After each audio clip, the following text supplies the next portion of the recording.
Welcome to a Wrinkles in the Crease special edition. Little brief, preview for the next episode. We're just kind of it's a reaction to who would guess it if you could tell by the jersey in the background and the jersey Trevor's wearing. It's a little reaction to the Timo Meier trade that I personally have been waiting for a few weeks now. A month at least. It's been a while, and the rumors finally came to fruition. As of last night, Timo Meier is a New Jersey Devil.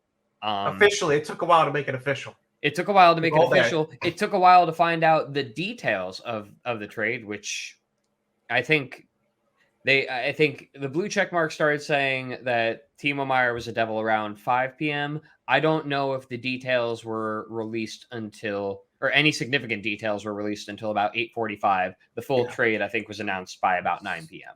Eastern. There was injury trouble, right? So part of the concern was there was an injury concern with one of the players traded. After the terms were announced, I believe the injury concern is for Nikita Ohutyuk. Before we really go further, let's actually just talk about who was traded for who. So Timo Meier goes to New Jersey, of course, along with Timor something. That's a good name. Along with Timur Ibragimov, Scott Harrington, Santeri Hataka. Timur plays forward. Scott and Santeri are both defensemen. Zachary Amond, and then Colorado's 2024 fifth-round pick. San Jose receives Fabian Zetterlund, Andreas Janssen, Shakir Mukhamadullin, Nikita Ohutyuk. Shakir and Nikita are defensemen. Fabian and Andreas are forwards. Then a 2023 first-round pick that has a top 2 protection on it. 2024 conditional first or second round pick, depending on who you ask. Again, a lot of conditions on that pick. Believe the second pick will upgrade if the Devils make the Eastern Conference Finals in either 2023 or 2024. Then 2 years. Nice. 2 years, yes. But if they make the conference finals in 2023, Timo Meier has to play in at least half their playoff games. So that's normal condition. Normal conditions. And should all those things happen, it will turn into a 2024 first round pick, or possibly a 2025 first round pick if, for whatever reason, this year's first round pick ends up in the top 2 of the draft.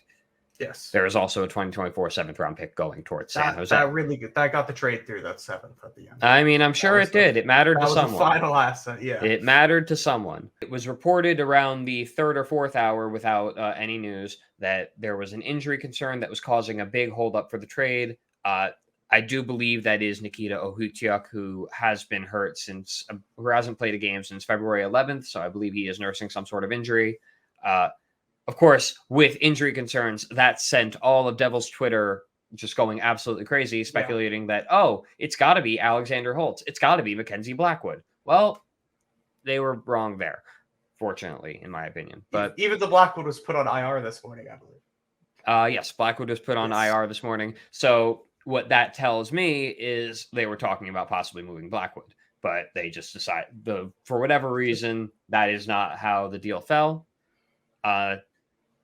So I know San Jose fans are going to be unhappy with the return on this trade right off the get-go because they had expectations of getting Holtz, or some people are saying Nemec. People act like that was news that Nemec wasn't moved. There were a lot of Sharks fans that thought that they were upset that they didn't get not just Nemec, but they wanted either Nemec or Mercer or Luke Hughes. And all 3 of those players are, for lack of a better term, untouchable, more or less. Yeah. Especially Hughes or Nemec. Especially Hughes or Nemec. And the thing is, with Dawson Mercer, the whole point of this trade is to upgrade the top 6. To trade away Dawson Mercer, who has 1 year left on his entry-level deal, who is putting up very good numbers for a player in his second year. He's about to be season as well. He's under contract next season. He scored his 19th goal on Saturday, so he's going to hit 20 goals this season for sure. It just didn't make sense for the Devils to subtract him. I did think Holtz was likely the big piece that was going over, but ultimately the biggest piece I see going to San Jose is defenseman Shakir Mukhamadullin, who is currently playing in the AHL. He was the 20th pick in the 2020 draft. He announced about a month ago at this point that he will be coming overseas to compete for an NHL spot He's in the KHL. Season. He's in the KHL. I said K, but it don't matter. Don't matter. So he's in the KHL, and he is putting up really good numbers overseas. If I can look them up. In a low-scoring league. That's what I think. In a low-scoring league. Stats always. In a low-scoring league right now, for this season, he's got 6 goals and 19 assists for 25 points in 67 games. Again, as Trevor said, a low-scoring league, but for a defenseman. For a defenseman, that's really good in the KHL. He checks all the boxes. He's ranked commonly as a B tier prospect. I put him more on the higher end of that scale. He's more B plus, A minus in my opinion. Not that really means much of anything. This is a guy who was going to be the odd man out in terms of up and coming Devils defensemen. In addition to Luke Hughes and Simone Nemec, Seamus Casey is also in the system. Riley Walsh is there. And you can only have so many top 4 guys. You can only have so many top 4 guys. So it works out for the Devils, and San Jose gets a really good prospect there. Nikita Ohutiuk has a lot of potential as a right-hand shot defenseman. Andreas Janssen straight up cap dump. And Fabian Zetterlund is someone who's played very well. That's the only player that was actually on the Devils' active roster, so to speak, not in the way you AHL. view that is you're upgrading on Zetterlund. Zetterlund comes out of your lineup, Meier comes in. Zetterlund comes out of the lineup, Meier comes in, and in a lot of ways, yes, because Zetterlund was playing that kind of third line, fourth line winger, and now Meier's going to come in and enter the top 6. A lot of people have him slotting in next to Nico Hischier, but it remains to be seen. Timo's not going to join the team until Tuesday, and he also hasn't played since February 18th with an actual injury, apparently. So we'll see if he even makes his debut Wednesday night, but everyone's fantasizing about that. So I don't know. The Devils have some runway to figure out exactly what they want the top 9 to look like with Meier. They're locked into the playoffs at this point. It'd be pretty hard for them to screw that up. So it wouldn't be impossible, though. It wouldn't be impossible, though. We can't. It's not a sure thing until it's a sure thing. Yeah, but they're in a safe space where they can experiment. It's pretty hard to go back badly by kind of trying some different things. I agree. And this is also a situation where the player just fits into the system so well. Timo Meier is a speedy, physical power forward who can get you, who can score. And the Devils, he's exactly what the Devils need there. He fits into the system perfectly. So honestly, I feel like this is a guy who, next to Jack Hughes, next to Nico Hischier, it doesn't really matter. This is a guy who just fits into the team and what they're trying to do. Is he the same nationality as Hischier?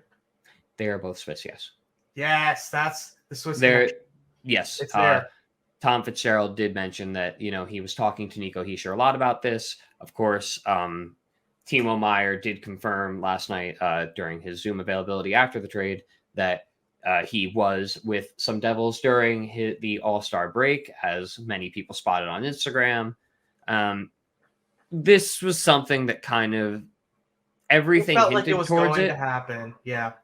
But at the same time, with everything feeling like it was going to happen until, I guess, Saturday, when it came out that the Carolina Hurricanes were out of the Timo Meier sweepstakes. The Sharks told them no. Until then, it felt like it was going to go to Carolina. I'm sorry? Who was the other team that was in at the end? Was it Vegas? Vegas. No. Yes. Vegas? Yeah. It came down to Jersey or Vegas, and Jersey was able to offer more, it seems. Jersey's a better fit, too. Jersey is a better fit. Whether or not Timo preferred Vegas or over Jersey or Jersey over Vegas ultimately is a moot point. He did seem to be genuinely excited, and the Swiss guys on the team, Jonas Siegenthaler, Nico Hischier, very excited to have a fellow countryman join them. If I'm him, I'm dying to play with Nico Hischier. Oh, that'll be fun. Like that was my selling point. Now, the big thing here is Timo Meier is coming on as a rental. Obviously, he's a restricted free agent this year. The Devils are going to have the first crack at trying to re-sign him, but that did take a toll into the price that was ultimately paid for Timo Meier. But looking around the NHL in terms of just some of the other deals we saw over the past few days, Patrick Kane is all but a sure thing to New York at this point. It's just a matter of that deal will likely go through on Wednesday, from what I can tell. The Rangers have been moving cap around. From what I've heard, it sounds like a trade that we're not really going to know the exact details till after the deadline actually passes. That could be. It could very well be a future consideration. It's going to be a few long phone calls of figuring out how to make money work, and those are the ones that take forever.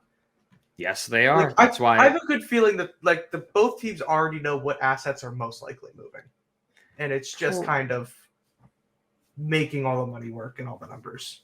Probably. I mean, one of the things that you have to remember with that one is the negotiation is skewed in the favor of the Rangers because Patrick Kane isn't waiving his no movement clause to go anywhere else at this point. Yeah, it's like the Steve Dangle podcast compared it to the Jerome McGinley trade, where there was only two teams, and Jerome McGinley got traded to the Bruins and went, never mind, I want to go to Pittsburgh, and got moved for nothing. Because the price for Patrick Kane for the Rangers is not much. No. Someone said it could be like a second. Before Kravtsov was got moved to Vancouver, I was thinking for sure it was going to be him in a second or less to Chicago. If it was Kravtsov as well, I would guess like a third or a fourth. Patrick Kane is not the real thing they're going to have to give up is re-signing him, because we all know, like, if he doesn't get traded, which we all know he basically will, if he doesn't, he's just going to sign there come the offseason. He wants to be a Ranger. Probably, but it's one of those situations where do the Rangers really have interest in him past the season? It'd be kind of funny if you put all of his eggs in the basket to go to New York and stay there, and they're just like, we just wanted you as a rental, dude. Yeah. Like, we want the cup. But because we just want to beat New Jersey is the only reason that the Rangers want Patrick Kane. Is they're now even more scared. Well, not even New Jersey. They need him to keep up with the Joneses, so to speak. They're not. It's not as if they're only worried about. We shouldn't say they're only worried about the Devils. There's Boston that they will eventually have to go through. Yeah. There's Carolina, who, if the matchup happens right now and they make it through New Jersey, they're going to have to deal with Carolina, who has been kind of the big dog in this division over the past 2-3 seasons at this point. Whoever comes out of the East went through a gauntlet. There is no situation which you get an easy round. I saw a tweet earlier this morning that said if the East manages to not win the Cup this year, it's probably one of the biggest choke jobs of all time. And I don't disagree with that. The East has just gotten so much better over the past few weeks, just with talent alone. So beat up through the first 3 rounds. Yes. Like let's That's say the playoffs, though. Every team's going to get beat up. Let's say you're Boston. You go all the way to the Cup final. You probably play the top wild card. Who is that looking like right now? Could be the Islanders. Actually, Islanders probably aren't going to do it now. Well, if it were to end today, I'm pretty sure the Islanders were actually in that top wildcard spot, and then the second wildcard spot was Pittsburgh. But going off of today, it's Islanders and Pittsburgh. Okay, so Boston has to play Pittsburgh, and as bad as Pittsburgh's been, I don't want to play Sidney Crosby in the playoff series. No. And Boston still wins that series, but I don't want to play. No, Sidney Crosby and Evgeny Malkin will wear you down a little bit. It's not going to be... It's a 5 or 6 game series, but it's a hard 5 or 6 games. Oh, there's no denying that. And then the Boston wins that. Now you get either Tampa or Toronto. If I'm them, I don't want to play either of those teams. I know I'm better than both. I don't want to play them. Those are 2 good teams. They're 2 good teams. Again, I've said this before. I'll say it again. I don't think if it's between Tampa and Toronto at this point, I don't think Boston has too much to be worried about. Tampa's worn down. Tampa is not what they've been over the past couple of years, and you can't convince me under any light of the sun that Boston is fearing Toronto in any way, shape, or form. Until they play. Until I see until they're in the series. It's a different ball game if they meet in the playoffs. It's a different ball game. But right now, you can't tell me the Boston Bruins, who sit 13 points ahead comfortably of the second place Toronto Maple Leafs, you can't tell me that Toronto, even with the recent additions, strikes any sort of fear in Boston. Yeah. But then the Boston gets past that series, and now you have to play either the Rangers, the Hurricanes, the Devils. It's just a slaughter of talent. The Eastern and the Conference West is going to be a cakewalk. Gauntlet. The West is a cakewalk. One team's just going to walk through it. Well, you say that, but can you tell me which team is going to walk through it?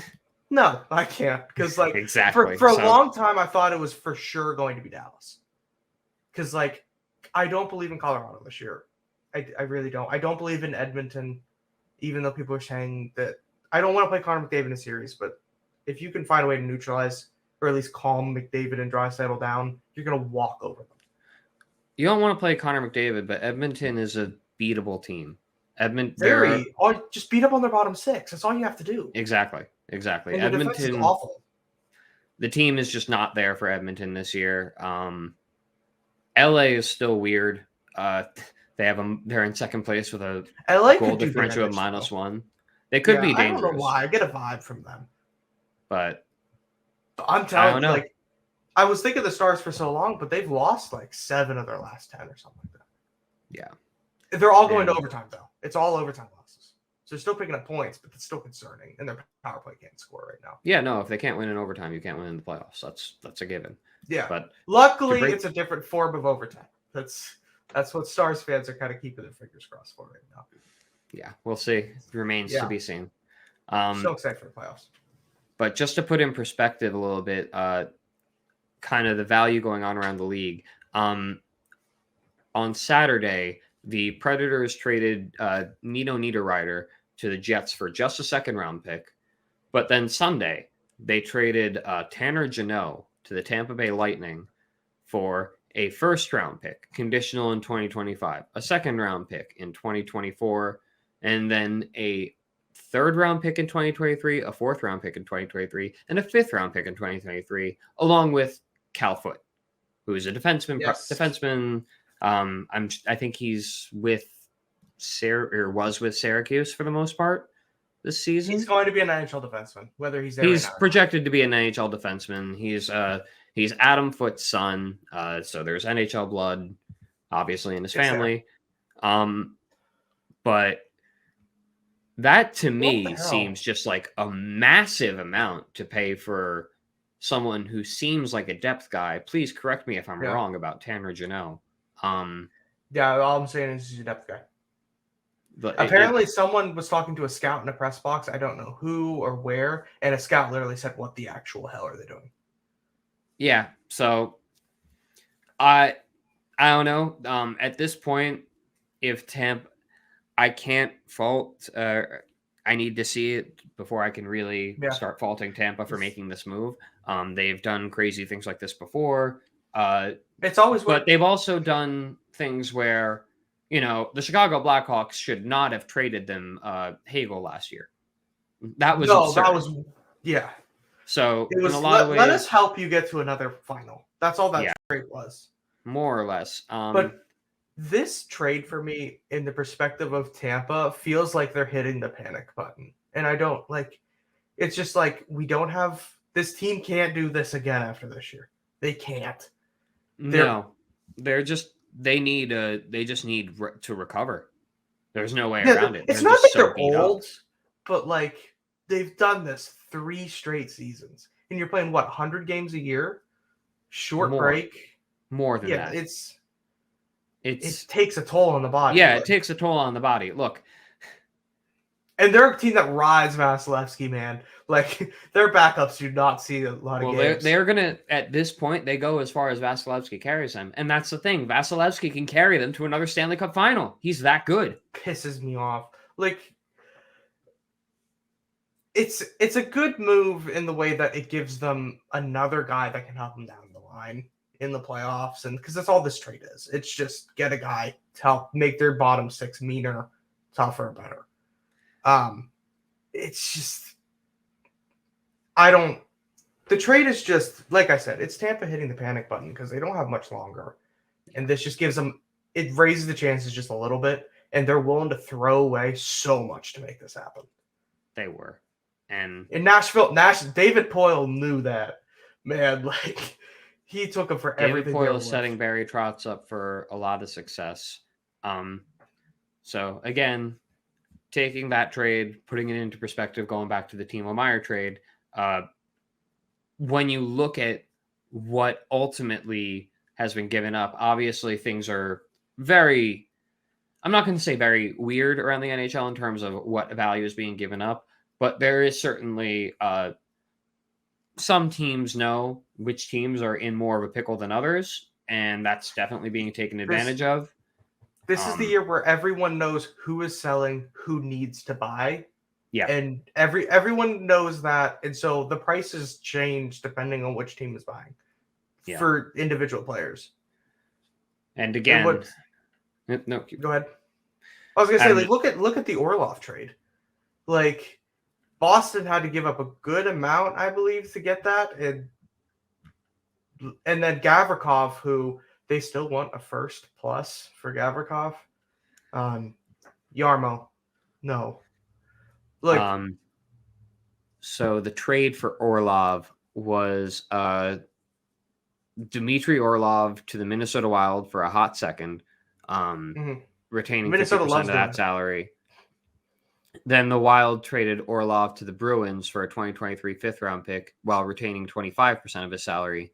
And then the Capitals also traded Garnet Hathaway and Svetlikov to Boston for a first-rounder in 2023, a second-rounder in 2025, and then a third-rounder in 2024.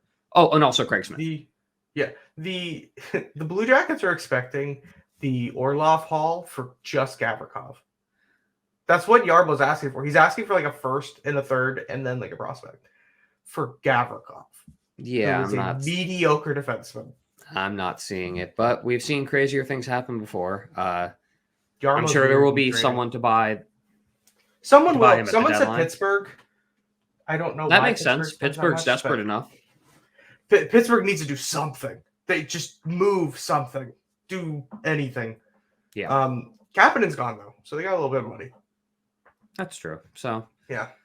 Even though the big fish is now gone, there's still a lot to happen at the deadline. That is, I believe, Friday at 3 p.m., March 3rd. Again, Devils get Timo Meier. Sharks get some pretty solid prospects in Zetterlund, Mukamadulin, and Ohutiuk, as well as a few picks and the contract of Andreas Janssen. I don't expect Janssen to make any sort of. I love how you specify that they didn't get Andreas Janssen. It's they got the contract of Andreas Janssen. Well, Andreas Janssen will probably play for the San Jose Barracuda. Oh, he might even play for the San Jose Sharks. But I could see him being a good Shark and getting some ice time. I could see that working. He put up 35 points in 70 or 71 games last year. He is a very solid. It's not that he's very solid. He wasn't as awful as he was the first year with New Jersey. There was just no way. He was just always the odd man out ever since training camp, really. Yeah. There's a reason Toronto couldn't afford to keep him. There's talent in Andreas Janssen. It's just finding it's like Kapanen. They're the same player, different fonts. They need the right situation, the right ice time.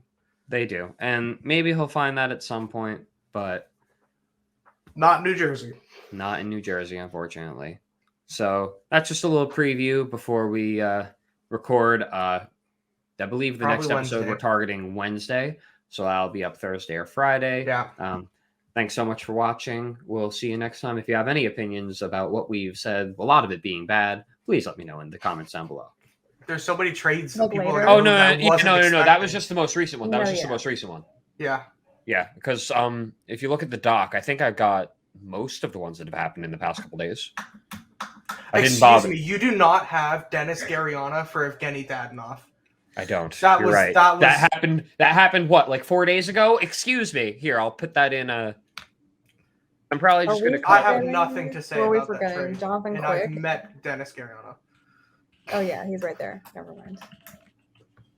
No, yeah, that happened. Is Alex Radulov still playing in the? No, in he's hockey? in the K. Or just hockey. Forget the K.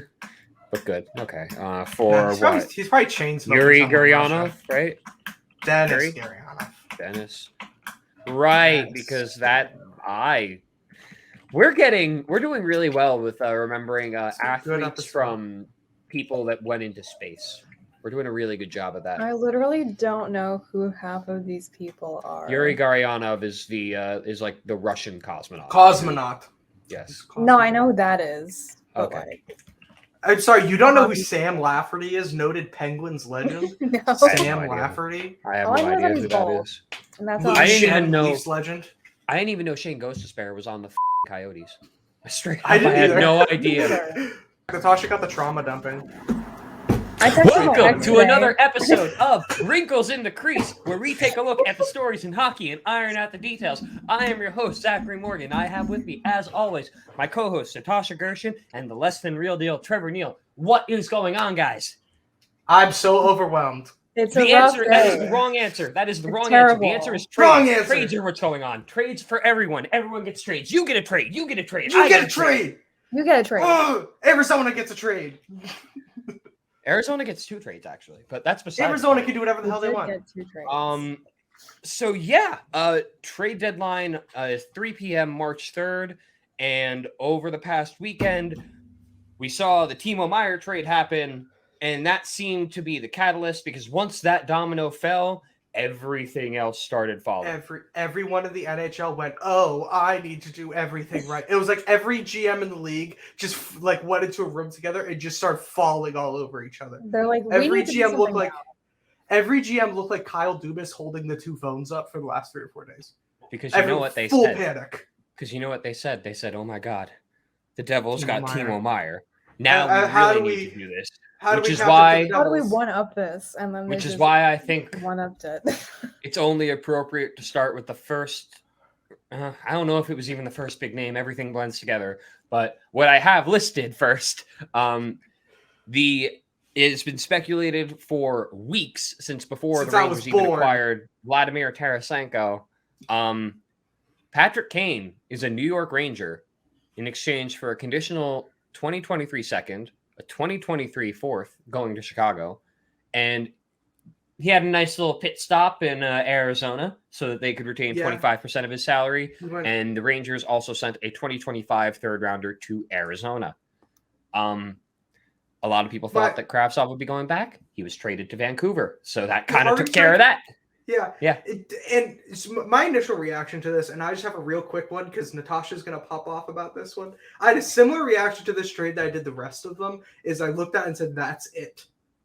Like, that's what we waited for. It was a little like, where's the return for that? You know, where is all the picks and all the prospects? Why was Patrick Kane for the Janot? For the Patrick Kane trade, I think because the Rangers already had Tarasenko, they didn't have to, give up anyone for that. And Patrick Kane is a bit of a douchebag in the fact he said, I'm going to the New York Rangers. Trade me there. And then if you're the Blackhawks, what do? You have to trade him. First of all, he had a no movement clause. Mm-hmm. He is not I'm not knocking him down at any point in time. They agreed to that no movement clause. He has every right to exercise that no movement clause. Every single earned the right to do that. Yeah. So, you know what? He said, I want to go to the Rangers, make it work. It sucks for Chicago, but they signed up for that when they agreed to that no trade clause. But if you do that much for a franchise over your career there, even if you don't have a no movement clause, you've earned the right for the GM to go, hey, where do you want to go? Right. Like you've earned, he's definitely earned that even without the no movement, but he earned it in the contract initially. That awful contract at the time, but it was a good contract when he signed it. It didn't age well. It could have aged worse though. It could have It aged worse. a It was lot also worse. before. Mm. I'm pretty sure this deal was also signed before the 2012-2013 lockout. So it was. The rules it was a 10-year deal. The CBA was different, but Yeah. I digress. Natasha, Patrick floor Kane is is New yours. York Ranger. The floor is yours. Cheers. There's a lot to say, but also like a lot that words cannot properly say. I guess to start is that I've been a dedicated Rangers fan for about 8 years since I've started like watching hockey and knowing what hockey is. I've, known about the Rangers growing up. I'm from New York. Like they're my team, like my home team. Even if I wasn't like into the players, I didn't really know how the game worked. I was still kind of a Rangers fan at heart by blood. And like that's just how that worked with me.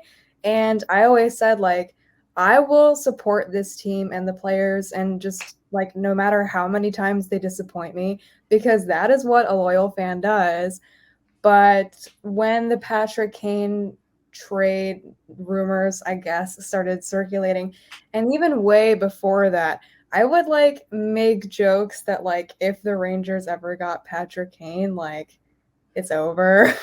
And I'm like, I cannot in good conscience support a team with a person that I despise on it. And I can give you a million reasons why I hate Patrick Kane, but I'm not going to do that here. If you want to just look up the bad things Patrick Kane has done, Google is free.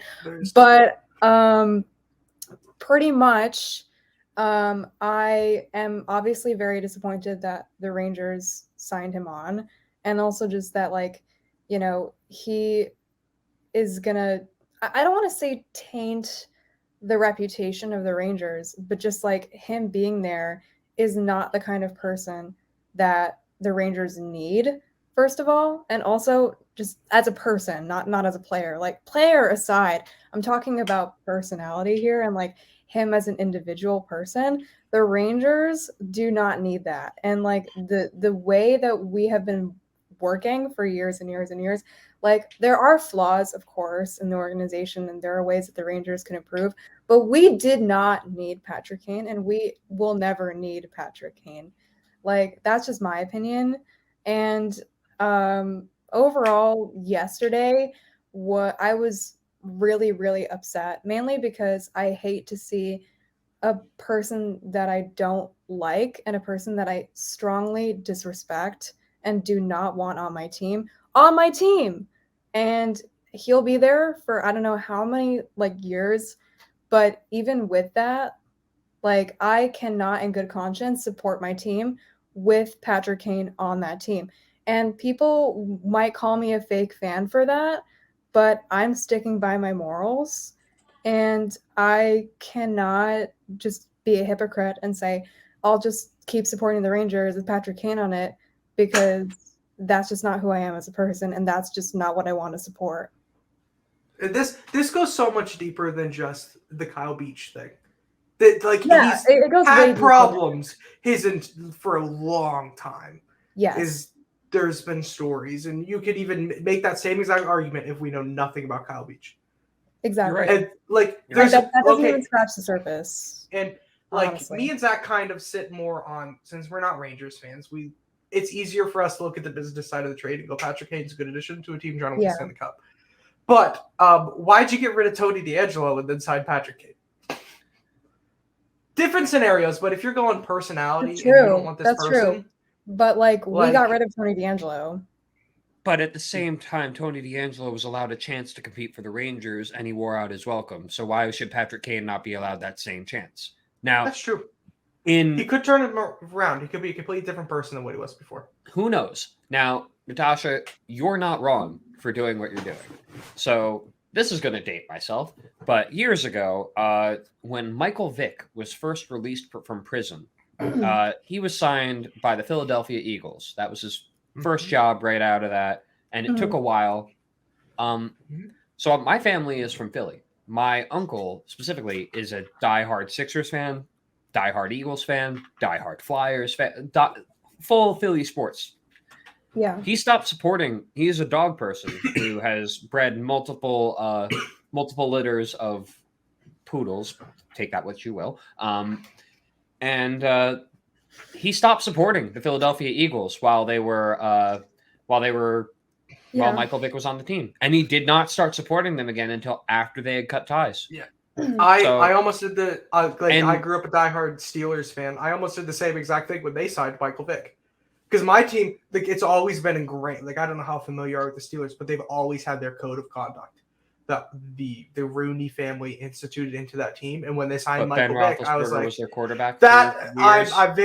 I hated Ben as Okay. a person. I hated Ben. But like, it was like, I guess the code of conduct doesn't mean anything if you're a quarterback. Like, are we gonna choose if we're gonna have morals or not? I also want to Like- say that, like, just person aside, if you want to be that person to be like, I don't care who Patrick Kane is as a person, like, if he gives the Rangers a cup, then like he gives the Rangers a cup. But I just want to say that even with Patrick Kane, I strongly, strongly doubt that the Rangers are getting a cup this year. Strongly. That's Like, the thing that. I'm sorry. I'll go. Yeah. No, like, I just, like, the people who say that, like, I think they're just, I don't know. Like, They're just- congratulations. Like, and a lot of people are saying that they're favorite to win now. Congratulations. You got an aged Tarasenko who's not performing very well, and you've got a Patrick Kane who doesn't have a working hip. Yeah, Congrats. that's You won the His Stanley hip Cup. works He's well not the enough same to where player he he can still was play. like 10 years ago. Okay, he's not. Like, He's if we signed him on in his prime, that's a completely different story. But this is like an old Patrick Kane that is completely unnecessary on the Blackhawks and on the Rangers as well. Which I don't understand why the addition of Patrick Kane suddenly is causing everyone, with the exception of Ryan Callahan. I understand why Ryan Callahan is saying that the Rangers are now Stanley Cup favorites. I get that. But everyone else, it makes zero sense whatsoever. No, you exactly. added Patrick Kane, and now before he even plays a shift, you're telling me that the Rangers are the team to beat in the East when Boston is doing what they're doing to the Atlantic Division. Carolina. New Jersey's still ahead of you in the standings. What are you talking Toronto, about? maybe? I don't know. This isn't my noted Devils fan bias. The addition of Timo Meier is bigger than Tarasenko and Kane combined. Yeah, No, I but agree. Kane was added in New York City, and Meier was added in Newark, so therefore it's bigger in New York City. There's actually a national border between the two. Yeah, that's right. It's two different countries. Yeah, That's right. Yeah. Geography 101. We know what the best side is. But either way, I mean, like, yeah, it sucks. And like, I will still support, the players that I like on the Rangers. Like, I want them to succeed. I want Chris Kreider to succeed. I want Mika Zibanejad to succeed. I want Igor Shesterkin to succeed. I want all those guys to be successful and happy and whatever. But I cannot support the Rangers with Patrick Kane on that team. Which, before we go any further, do you want to talk about the whole Condre Miller situation? It's a gigantic nothing. I mean, I guess there's not much to say, but I just don't think they should have suspended him.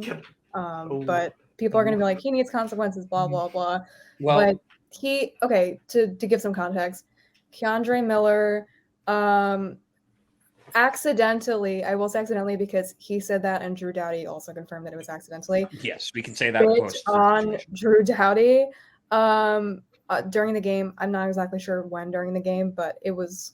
I'm not sure if he got a penalty in the game for like unsportsmanlike conduct, but he, I think he did get a penalty, and then he was suspended for 3 games for unsportsmanlike conduct. And it's just totally bonkers. Like 3 games is a little much. Ask you to, do you believe that it was accidental? I think so. Yes. Do you full-heartedly believe it was? I don't think Condre Miller is the type of person to spit on somebody on purpose. He's such a nice guy. I really don't think. Trevor, don't.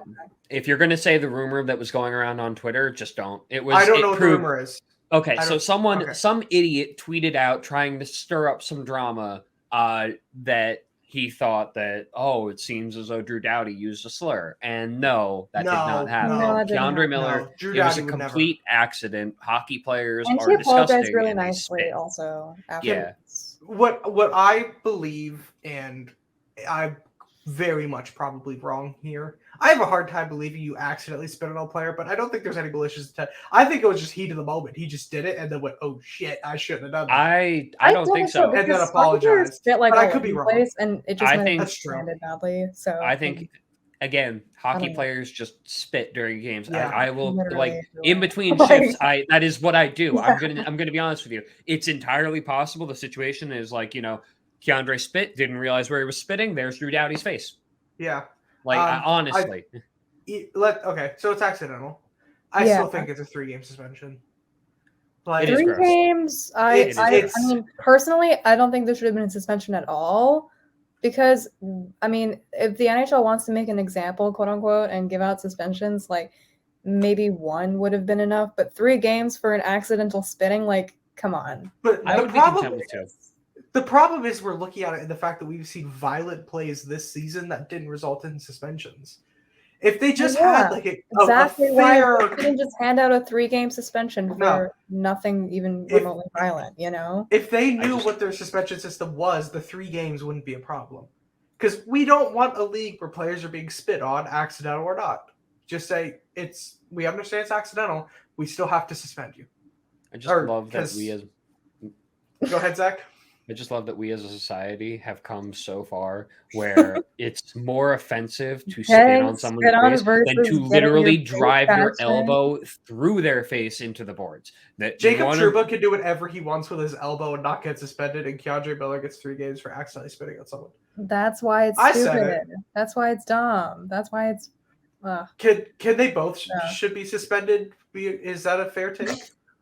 They should suspend people. It's okay. Say it's wrong. That's all I want. It's kind of wrong. Like Brad Marchand, if he licks someone again, I'll be the first person to go. He hasn't "You should licked probably be someone in like suspended." 10 years, Trevor. It has not been 10 years. It has been 4. Stop. Close enough, No. okay, close and He enough. was not also- doing that the first time around. He was not doing that on He's any of the redeemed other Stanley Cup himself. Finals ones. He only did that in 2019. Stop. That is a And recent he- addition to his He's redeemed repertoire. himself, okay? He's changed. And he also himself. kissed He's a Leo changed person. Oh Komarov. my God. Can we just say nothing mouth to other players? It's a suspension. If No, I will not work in this league where No, we if should someone just on the let ice them goes bite each down, other, and like by Brady God, did Sidney Chuck Crosby and knows Brendan CPR. Lemieux. They should just keep biting each other, okay? Let's keep doing that. I don't want to live in a world where an NHL player will get suspended for performing CPR to save his friend's life. I'm not hearing this. No, No. That's the NHL we want. I want to see Austin Matthews giving Connor McDavid mouth to mouth at center ice in Scotiabank Arena. Swap and spit.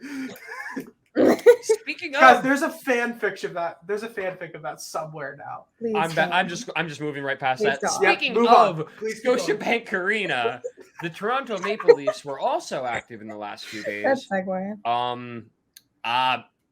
Is this my Trevor, spot I'm now? just going to give you the floor on this one. I don't know where to begin. I No think I know where to comment, begin, no but I really thoughts don't. in my brain at all.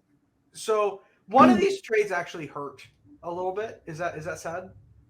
No. Which trade? Ras- Talk to me about the Rasmus trade. The Sandin Rasmus Sandin one? was the first NHL player I ever got a question with, and he's the only Leaf I've gotten to talk to. So that one hurt a little bit because I loved Sammy. I remember him from his debut. Like I've seen him score. He's one of my favorite Leafs, just personality wise. But Yeah. he He's like a was at a player. point in Toronto where he was unhappy. Right. As because it happens. He is a top pairing defenseman, and he's not there yet. And he looked at the situation in Toronto. He's an offensively minded defenseman, power play quarterback kind of guy, for those of you who don't know.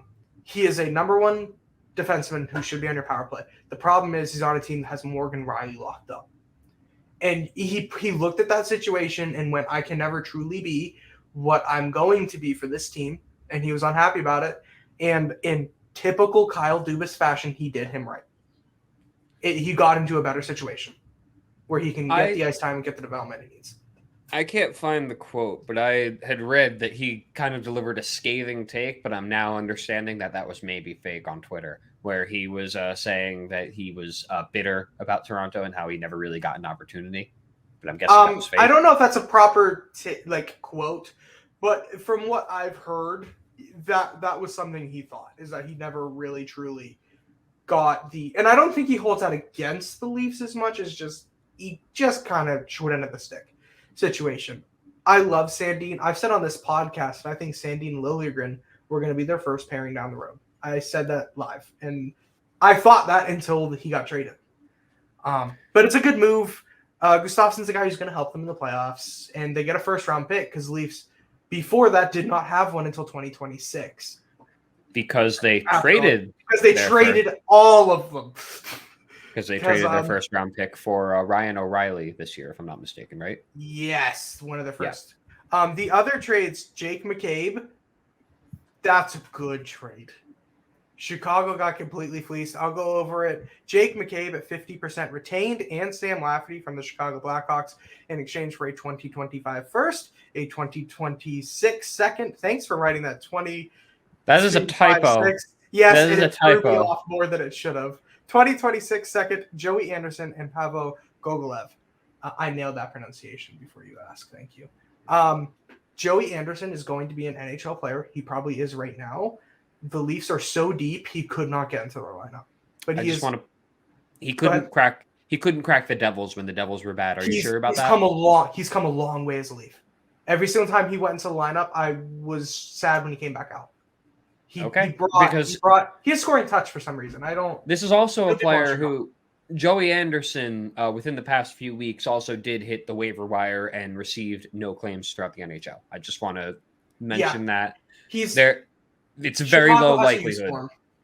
It's a very low likelihood that Joey Anderson turns into an NHL regular at this point, but it could still happen. His brother might just sign that. Chicago's the place to do it, man. Chicago's for sure. For sure. And then, sorry, Leafs fans are kind of mad that we kind of traded all the picks. Some of them, there's a small portion of them. Guys, Kyle's going for it. It's okay. I could not care less about draft picks right now.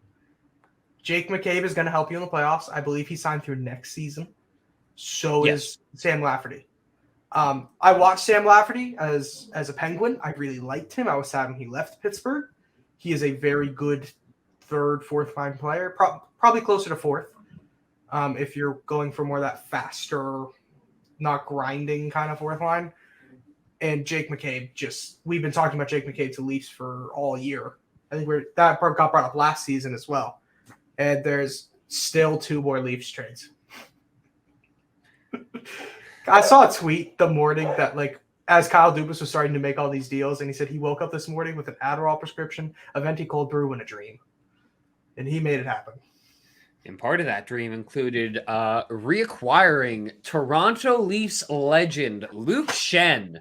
The Vancouver Canucks for a 2023 third-round pick. Luke Schenn, of course, was drafted 5th overall in 2008 by the Leafs. He was 5th? He was 5th. And then subsequently in 2012 was traded from the Leafs to the Flyers for, do you know? James Van Riemsdyk.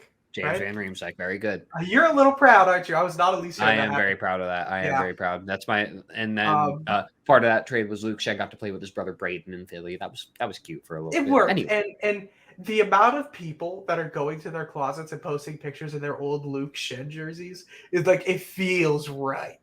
Which is a shame that they acquired Jake McCabe just before that, because then those jerseys would have been valid and he would have gotten to wear number 2. But now he has to wear 22.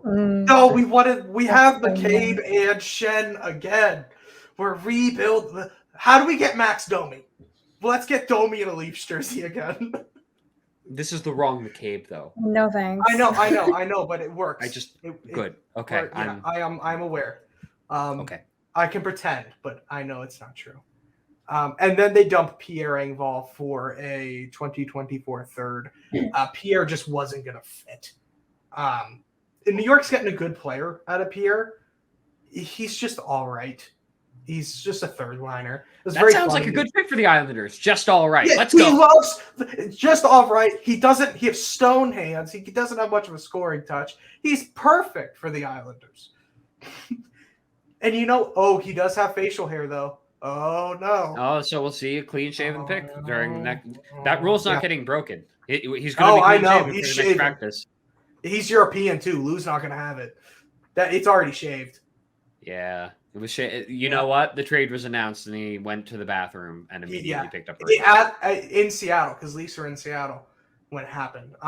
There were 2 separate videos of Sandin leaving the ice and then Pierre leaving the ice. They were on practice as this went down. I saw the tweet where Sandin was leaving the ice with a non-medical staff official, and then William Nylander, I believe, walked him out of the building.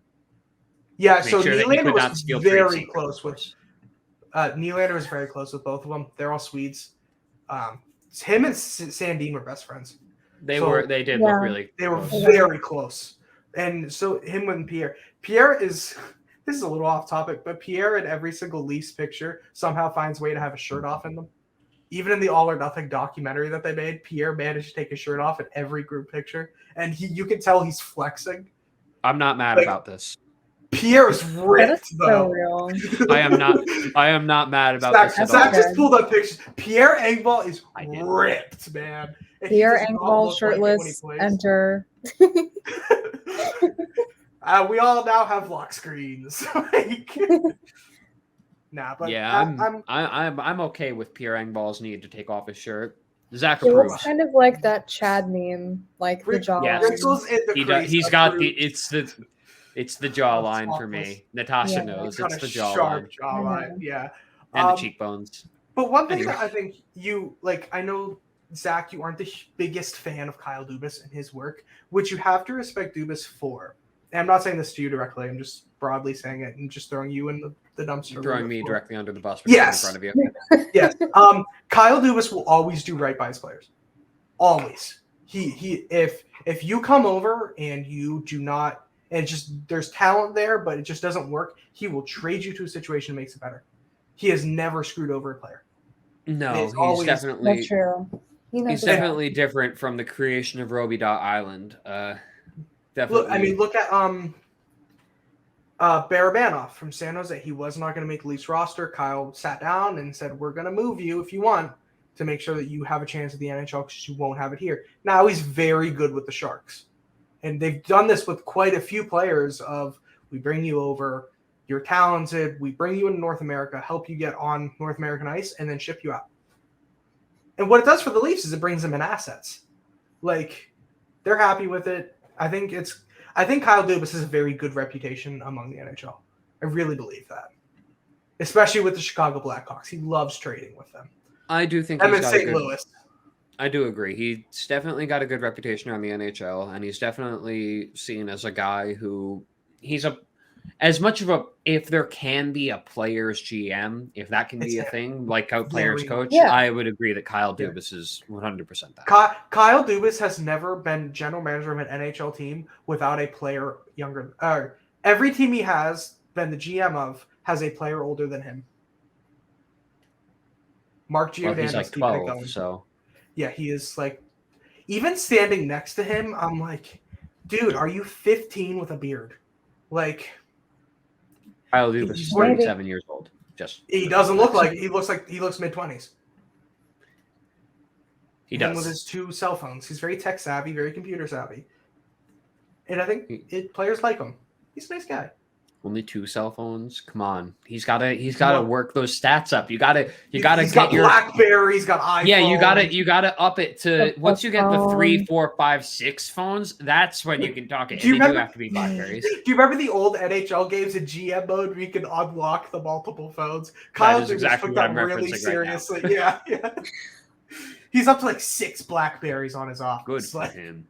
He's just constantly calling people. Oh, man. But the Leafs got a lot better at the deadline. They got meaner. They got more playoff ready.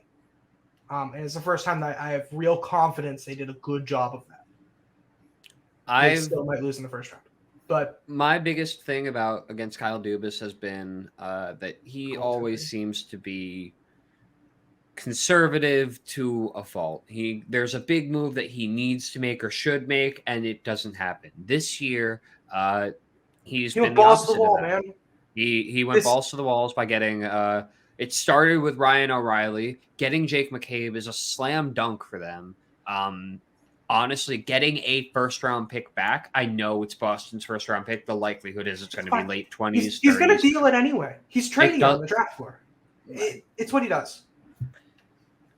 I was about to say you officially can recruit a pick so that you could maybe get a prospect there. But hey, if you want to trade it, by all means, go trade it. What Kyle likes to do, if he has a first-round pick between like 20 and 32, he's trading it to accrue more picks. That's his specialty on the draft floor. He does it every year. Well, he doesn't need top his end decision. prospect. He doesn't really need to do that. This is a pretty deep draft, and I would probably recommend keeping that pick in the first round. Probably. But Especially hey, when you any don't have other any year, for a that's a while. sound decision. This year is very different, though. This year is going to be... He had some criticisms in the past of, especially at the Nick Foligno deal, of you went for it, you didn't go for it all the way, and he's been super conservative since. This is the year where his job's on the line, and he acted like it. Like he knows his job is on the line. For me, the Leafs' most important UFA in the offseason is Kyle Dubas. You need to lock him up, man. Because the minute he's available, someone's scooping him up. Okay, and they can do that. I truly believe that. And the Leafs have every right to not want to bring him back should he fail in the first round again, which is, again, still very much on the table because they're in the East. And the top 6 teams in the East right now, shame, it's man. going to be a meat grinder. There's not two an excuse. Two of the top 6 teams in the league right now are going to lose in the first round. Yeah. This is not an excuse. If the Leafs are in the West, we're talking, so the Leafs made the Cup final. If they're in the West. I don't know about that. Not an excuse. I don't know about that. Even in the West, I really don't know about that. You can sit here and tell me that the Leafs are, all this and that. But even in the West, you still have to go through Colorado. You still have to go through teams that have proven themselves. I wouldn't even take the Leafs over Dallas. I wouldn't take the Leafs over the Jets. They have proven nothing to me. But all 3 of those teams that I mentioned have gone further in the playoffs in the last 4 years than the Leafs have in the last 20. That's true. That is true. But this is, for me, it still very much matters what happens in May to determine if Kyle Dubas comes back. He did what he needed to do. Now it's on the players to save his job. Yeah, it's on the players now. But for me, if they lose in the first round, they bring him back. I'm not going to be mad because I don't know what else he can do better. He's done what he can. I will give you that. He's done a fantastic job. Yeah, but I also can't fault ownership where they need to change something. It doesn't seem like they're going to get rid of Sheldon Keefe, which I think they should do less to get rid of Kyle Dubas because of where Sheldon Keefe has him in the regular season. It's tough, but there's going to, if they don't get past the first round, be it a piece of the core, be it Kyle Dubas, there needs to be some level of change in Toronto. Yeah, what's going to suck, and this is like a nightmare scenario, if one of the big 4 goes down before the playoffs. And they lose, and it's not anyone's fault if they lose someone. Because if that happens, Kyle's probably still fired. Yeah, because you know what? At some point, injuries happen. In the NBA Finals every year, and as our upcoming guest will absolutely tell you, it's not a matter of if a player is injured by the NBA Finals. It's how much injuries have you dealt with and who can battle through. And that's the same thing for the NHL. It's been the same thing for the Stanley Cup Finals. So if they get injured, tough. That's true. But the Leafs are now at the advantage of they have 3 number 1 centers. Not Stanley Cup contending number 1 centers, but they have 3 number 1 centers. No, Ryan O'Reilly's legit. They've got legit centers. I'm with you there. Yeah. No, and the way that this Leafs team was originally designed was for the team to have 3 centers. That is the way that the team was originally intended to work. And it did not work out because of Nazem Kadri leaving. That was the original look at the team of it's going to have a 3-headed monster down the middle and fill in the gaps. They've now found that again, and I'm very excited for it. And you're about to rip me apart for this take. I'm just saying the Nazem Kadri trade, that's another more or less self-inflicted wound. There was no other choice. Nazem Kadri had to trade Kadri. Exactly. There was nothing else to be done. There was nothing else to be done there. You could not bring him back. He got suspended twice in a row in the playoffs. And then did it a 3rd time. His first year in Colorado, he got suspended in the playoffs. He did, and then he got hurt. But he came back. Speaking of coming back, I guess, coming back to Los Angeles is we've seen it talked about for a while. Another name that just didn't seem like it was going to move. Vladislav Gavrikov shipped out to the Kings alongside Jonas Korpisalo for Jonathan Quick. I believe was there are weird, also some right? picks. Blockbuster. No, it This is legitimate blockbuster. Like I did we're not not talking expect about this this at enough. all. Really. No. Zach, someone goes to you in 2013 and goes, Patrick Kane and Jonathan Quick are getting traded on the same day. Would you believe He's them? actually a franchise legend, and nobody really He is. cares. It's insane, and I would not have seen that coming. Would you judge the Kings for building a statue of Jonathan Quick? No. Absolutely not. He won them he Stanley deserved Cups one. single-handedly. He carried He them saved the Kings, literally. in 2012 on the road to the Stanley Cup final. Before they got to the finals themselves, they were 12-1. They lost one game in their first 11 playoff games that year, and they lost game 4 against, it was either game 3 or 4 against the Coyotes. Yeah, it was game 4 because they already had a 3-0 lead. The game didn't matter that they lost. I have the utmost respect for Henrik Lundqvist and Carey Price, but there's a chunk of time in which Jonathan Quick was the best goalie in the world. Is that a hot take, or is that just? That's a hot take. No, I think that's kind of true, but in the playoffs, I want Jonathan Quick. In the playoffs, maybe. Yeah. In the playoffs, yes, 100%. Yeah, there was a season, solid. That's a debate. Playoffs, there was a solid 4-year span where Jonathan Quick was the best player, was the best goalie in the playoffs, and it wasn't close. It's a shame to see how his career kind of turned out there. But honestly, keep in mind that, where it's 2023, have the past few years necessarily been particularly kind to Jonathan Quick? No. But his lower body shot, man. But he played very well for a long period of time. He did. And quite frankly, I would hope that the Los Angeles Kings are going to put a statue of Jonathan Quick outside their arena. Or at least something in the arena. He needs something. Yes. There needs to be something for him that basketball fans must be forced to look at too. Did you hear that he might get traded again? Yes. It seems likely. He's offered Columbus. He wants to go to a playoff contender where he will likely be a backup or even third string goalie. There are several teams on the list, so that will be interesting to see. Do you know who I've heard? And this came out someone said this afternoon. It was Sean Shapiro. Said that a team that their backup is going through injury problems right now, and they do not have anybody else they can trust. I don't know how the money works. The Dallas Stars. Go on, get Jonathan Quick. I don't know how the money works. I don't know why someone put that out there. It makes me so mad. But it'd be cool. It makes me so mad. Who is on the Texas Stars right now as their starting goalie? Tell me. Anton Huberdeau. Legend. So apparently, the Stars were in talks to some teams about free that man. Yes, essentially. Apparently, the price for teams to be willing to take him on, because it was going to have to be Hudobin plus a sweetener to get somebody retained. Yeah, and the price, the Stars could not do it, and they felt bad. They really wanted to do right by him. Jim Nill did. I don't think they do anymore. I think they want to look at. Do you think Jim Nill is just trying to ignore that he's there? He's like, yes, I do. 100%. Jake Ottinger came up. Anton Khudobin wasn't available last year, and now it's like, I paid Anton Khudobin too much money. I know if he's every time Jim here, Nill goes to Austin, he just head down, just like, I'm not here. Sorry, don't look at me. Like, free that man, because he's such a nice guy from what I've heard too. Everyone loves him.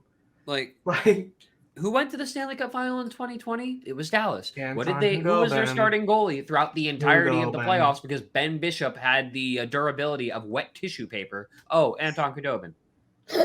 You know what? We have made those jokes in the Dallas Stars press box while Ben Bishop was in the Dallas Stars press box. God bless. I hope he knows. He knows. He knows. Look, he understands. It's nothing. He was there. Ben Bishop is a great guy, I'm sure. And it's nothing against him. Yeah. But what happened, buddy. I don't know what else to tell you. He was good as a star when he was healthy. Vasilevsky got a lot more experience very quickly because you were not able to be there. So you can take credit for the development of Vasilevsky. I mean, I like that. So. Julian Breezewall owes him a big thank you for getting hurt.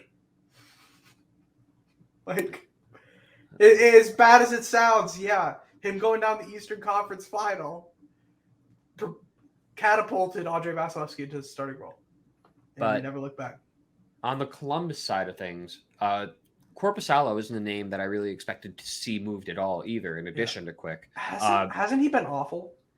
He hasn't been awful, but he's been not great enough to where the Blue Jackets prefer Merzlikins and they prefer there's a guy in the AHL or KHL right now who they also are very high on. So they viewed him as expendable, and now you can potentially recruit some more assets for Jonathan Quick. So this is a good move for Columbus, in my opinion.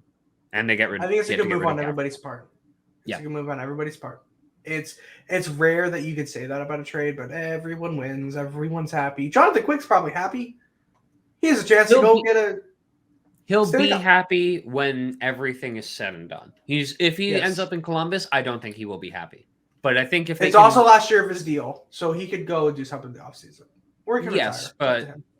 But at the same time, if You want to see him. if you're leaving your longtime franchise, you want to go to a team that's got a chance of at least sniffing the playoffs. And Columbus, absolutely, if they're not mathematically eliminated this week, they will be by the next 2 weeks. I don't know what else to say. They're awful. They are god awful. The only player who wanted to go to Ohio was Johnny Gaudreau. And he probably regrets it. He definitely regrets it. I would also regret it. No one would be happy to be in Columbus. I am will not say- touching that with a Unless you 10-foot just pole. don't like I have life. already been attacked. My fan base is already hated by the Columbus Blue Jackets fan base, and now the San Jose Sharks fan base. Hey, Suds, let's go. We're going for the most hated fan base on Twitter this year. I want to say this on behalf of For Wrinkles good and reason, Crease. though. Columbus, 100%. Ohio is a nice city. There's not a gun to my head by the Buckeye mascot. Columbus is a nice city. It's not like the rest of Ohio. The rest just of your Ohio. cities are garbage, but Columbus is all right. Well, it should be at least somewhat decent because if you've got Ohio State there, like It's probably better than most hockey. My girlfriend spent some time cities. there. I don't know what I for, guess. but she said it's a wonderful I'm city, so and she's sorry. been all around. Better than I'm so Newark. sorry. My girlfriend lived in Boston too. At least She with loves Newark, I Boston's can take nice. Natasha. At least with Newark, I can take a 20-minute train to get to Manhattan. It's 20 minutes and it's painless. Like, It's probably say cheaper what to you live will in about Newark. Newark, I can go to get to places. Manhattan from where I live in New York. I could go places too, Zach. It just takes 6 hours. That's because you live Natasha in the middle with- of nowhere, Trevor. Natasha with her 9 stamps to get me a pair of socks today. Literally 9 question. stamps. Question: Literally Are 9 you more than 6 hours away from Arizona, by chance? Oh, Really? it's 12 Which hours one to was? Phoenix. 12 hours to Phoenix. Excellent. Yes. Well, then 12 hours away. The news we've been waiting for since before So the anticlimactic. Super Bowl. Natasha, who was going to announce this trade? Please tell me. Only Rihanna and Gary Bettman. Yeah, Rihanna and Team Gary of the Bettman were going to come out century. during the Super Bowl halftime show to let us know that Jacob Chitrin had been traded to Los Angeles Kings, and that was 2.5 weeks ago. And Mhm. since then, that did not happen. That deal fell through. The Kings were ruled out. Timeout. Oh, was it timeout, not going to- timeout, Did you timeout. just say Chitrin? It is Chitrin, isn't it? It's Chikrin. No, It's it's always been Chikrin. I I swear never it's Jacob once Chitrin. heard now. someone You're say gonna have to quote me on that. You know what? I'm just going to go You live in a JKC. society. JKC. JKC was traded Rihanna out boy. of Arizona and shipped after it was. I thought you were going to say it wasn't the Kings that Rihanna was going to announce a trade for. I'm like, then who? But no. So that fell through. Boston. The price got too high for the Kings. Boston got ruled out because they traded for Yeah, we know. Orlov. Yeah. So who's he going to? Shipping up to Ottawa, JPC, for a conditional JPC. 2023 first, He a got conditional sense. 2024 second, and then a 2026 second round pick. So that's quite a haul for someone with, I believe, But he's got this year and next year left, like the remainder of at this the year. same time, why is it not worth more? Apparently, the Kings were going to spend more Not than sure. this, and they were mad it got leaked. That's what I've heard. And they pulled back, and they were pissed. The NFL is a fickle thing, or NHL, excuse me. There's a few trades that Marc-Andre Fleury is almost a Leaf, and it got leaked, and the Leafs pulled out. That is a thing that happened. If that's the price, LA should have just swallowed their pride and did it. Like, Hmm. Especially if Jacob they still Chikrin's have their really 2023 smart. first. Yeah. yes. there's no reason. Like, I'm surprised there weren't more. I'm surprised there wasn't a bidding war if this is it. Like, for all we know, there could have been, because this deal was, like I said, was supposedly done 2 weeks ago. yeah. It's absurd. Who shot the prices down on this trade deadline, and why was it Boston? I don't know if it was. It was not Boston. For me, it was the Orlov trade that everyone went, oh, no, what happened is the prices went down is when Washington came into play and said, we're selling too. I really think that was a domino effect. That might be true. I don't know. Part of me feels like Washington also gave Trade up Lars Eller today.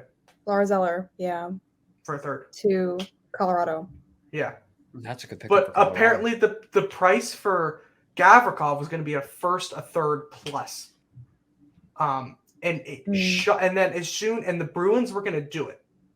And then as soon as Washington came into play and said Orlov is now available, that Orlov trade was such a fleece. Beautiful trade. 10 out of 10. God, I hate the Bruins. Just let's get the details of that trade in. Dmitry Orlov and Vinny was on the phone. Yes. I don't have this trade stacked up. Excuse me. Has Orlov scored for Boston yet? I heard one. Yeah, I think he got a goal, 2 goals yesterday. He scored 6 twice days already? ago. I think so. Damn.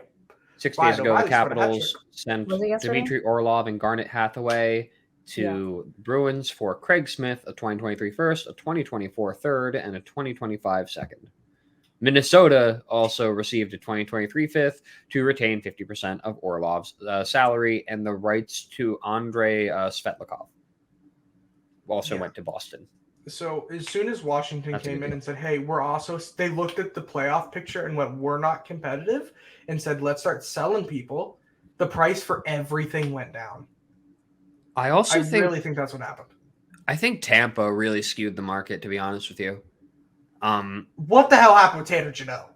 That is wild. The fact that they got more for Tanner Jeannot than they did, significantly more for Tanner Jeannot than they did Nino Niederreiter. Points.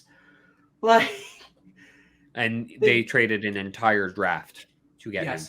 But Tampa also loves overpaying, and it always works. That's true. Any other team in the league makes that trade, their GM's fired that day. Julia Breezewald does it, and everyone goes, look at him, he has his guy. God. Look at them, they're winning a Stanley Cup. Look at him. It's Blake Coleman all over again. The problem is it's not crazy to think that they could come out east. Just because Tampa's won the cup so many times, they can kind of get away with it, 2 of the last 3, they're threatening to win their 4th this year, or their 3rd this year. Yeah. 4th as a franchise, but 3rd in 4 years. Shrug. If it's a dynasty, I want to say it's a dynasty what they've had. If they make it back to the at least conference finals, I'm in agreement with you.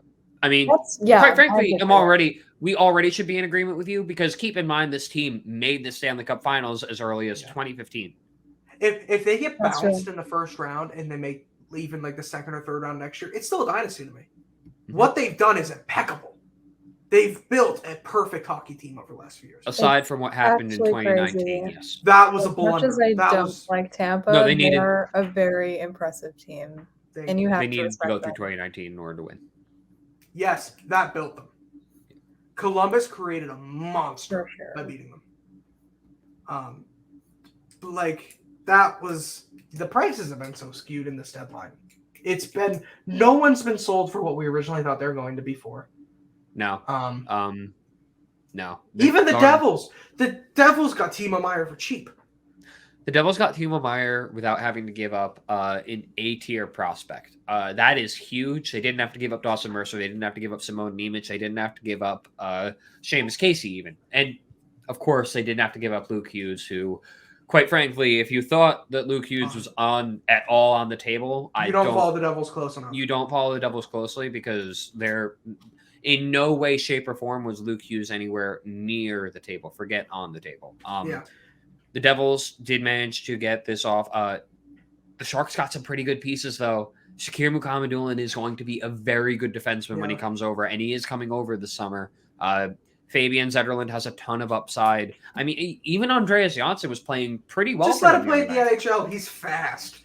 Like, that's all the Sharks need to He be just didn't- fast. He just didn't fit on the Devils anymore. But the fact that they were able to get who many are considering the belle of the ball for the price they did is absurd. And happy.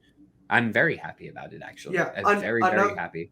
And to transition, if you want to insert the already Devils conversation in here or whatever you want to do, the Jesse Puljujarvi trade caught me off guard too. No, that's a good trade though. Like it's a great trade, really good trade. Like I'm so happy. From Carolina's perspective. The return is what caught me off guard more than anything. It had been rumored for the past couple months that Puljujarvi was also on the market, but it didn't seem because Puljujarvi, his thing, from what I can tell, is he does all these little things that maybe while they don't necessarily affect the actual play of the puck, they affect where the puck goes, and that puts his teams in favorable positions to score.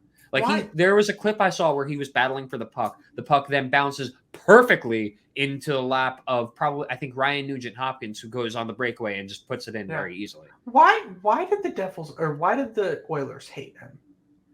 He just never worked. Why? He was never bad. Well, when he first came over after he was drafted, he was not great, and he probably thought he should be playing next to Connor McDavid right away, and it just didn't happen like that. Yeah. This is a guy who was the 4th overall pick in 2016. It was shocking when Columbus took PLD over him.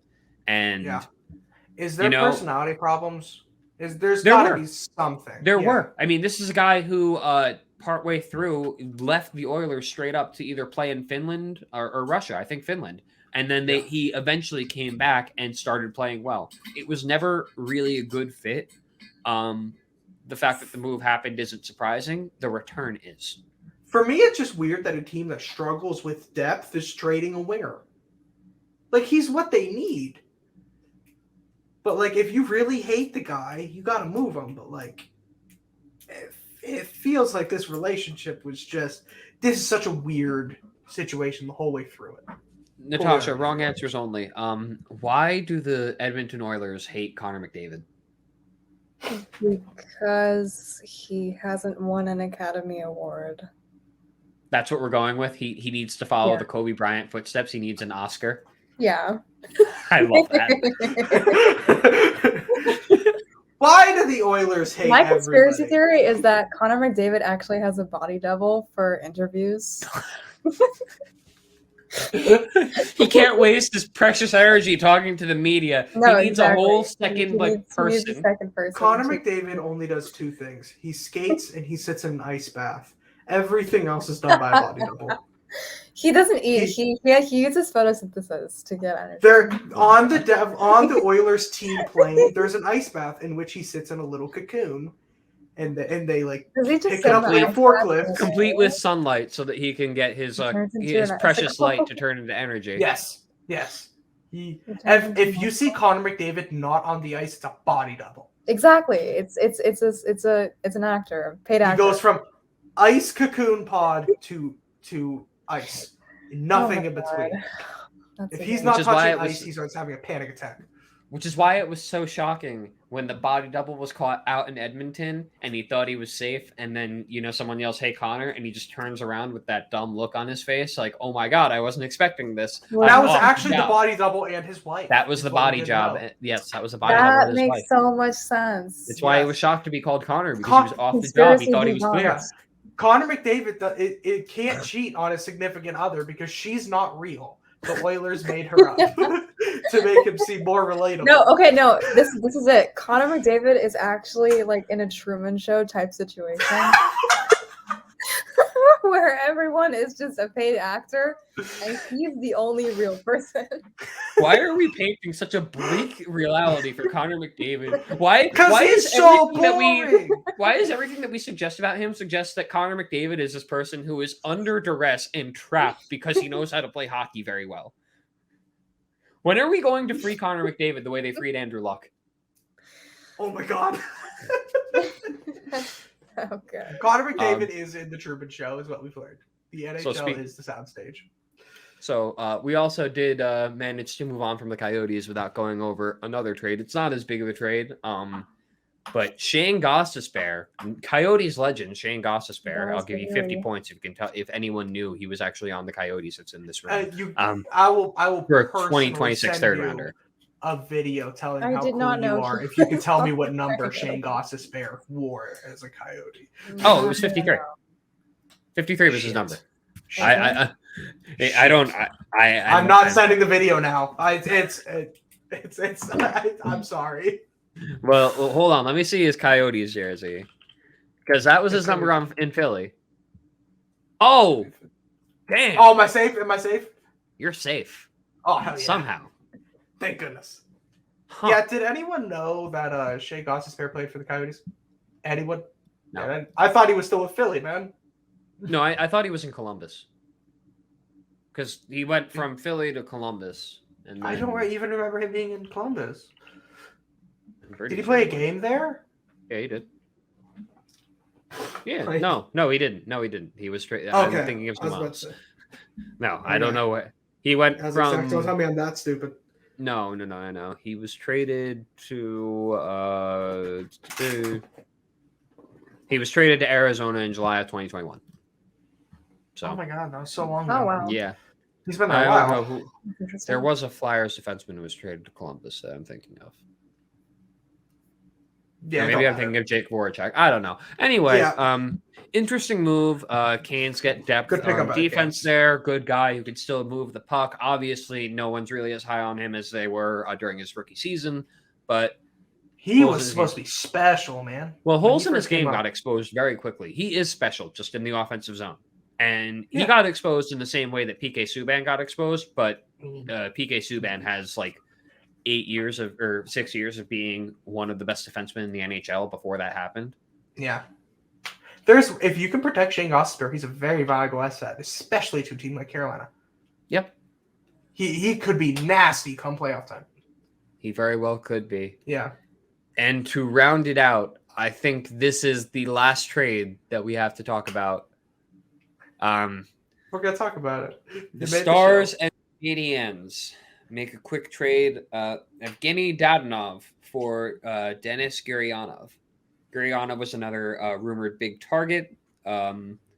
Interesting to see him go to Montreal because of where Montreal is. But this, like Natasha, you are right. This is a good pickup for both teams. This is one of those trades where it's both GMs are doing right by their guy. It's Denis. Denis Gurianov is an important part to Stars history. If you don't remember, he scored the overtime goal to send them to the Stanley Cup final against Vegas. That was Guri. He was making $2.9 million against the cap. It was not working. And I forget who I said this to, but the thing with watching Gurianov play as a Star is I didn't know when he was a healthy scratch and when he was fine. It just wasn't the right fit for him. He was on the fourth line. He was struggling, could not put the puck in the net. So they flipped him to another team with a guy that's very similar and hopefully will work out better. Dadonov, we're going to start calling him Daddy, has already scored a goal as a Dallas Star. He was making... Oh, that is an aggressive cap hit. For this season, he was making $6.5 million. His cap hit was $5 million, and Montreal, to make this deal happen, retained half of that. Yes. So the cap hits in the eyes of the Dallas Stars is they went from 2.9 to 2.5, and the Stars are in the spot right now where they desperately need that $400,000. They're doing so I get their press releases directly from the team every day. And so I get an email twice a day of saying that like Frederick Karlstrom has been called up and sent down, called up, sent down, called up, sent down. Are they in the hilarious position where they can't even afford to have like 21 players on the roster because they can't afford that? They have players hurt, so they're having to like. It is rough. Yeah, it is rough. And Scott Wedgwood tweaking something and not feeling right is making it even more difficult. So now they have to rotate who they're calling up to save money. Scott Wedgwood, noted Harry Potter fanatic. Yes, that was an amazing video. It was. He's so excited to play the Harry Potter game. He can't wait till the offseason. He told the Stars to go on the losing streak so he can start playing it sooner. He's like, man, like never change. They've been like ranked like 30th out of 32 teams since like the All-Star break. Like it's awful what they're going through. And Scott Wedgwood told them to do it purposely so he could play the Harry Potter game. He's just a diehard fan of Harry Potter. You know the whole tank for Bedard bull? No. Tank for Potter. Tank for Hufflepuff for Scott. Yes, Wedgwood. tank for he's a Hufflepuff. Let's be real here. He's a Hufflepuff. Which is so funny that he's accusing Ottinger of being Hufflepuff, and it's like, bro, I know what I'm seeing. Like, don't lie to me. Like, you're just trying to get people to join. I see you.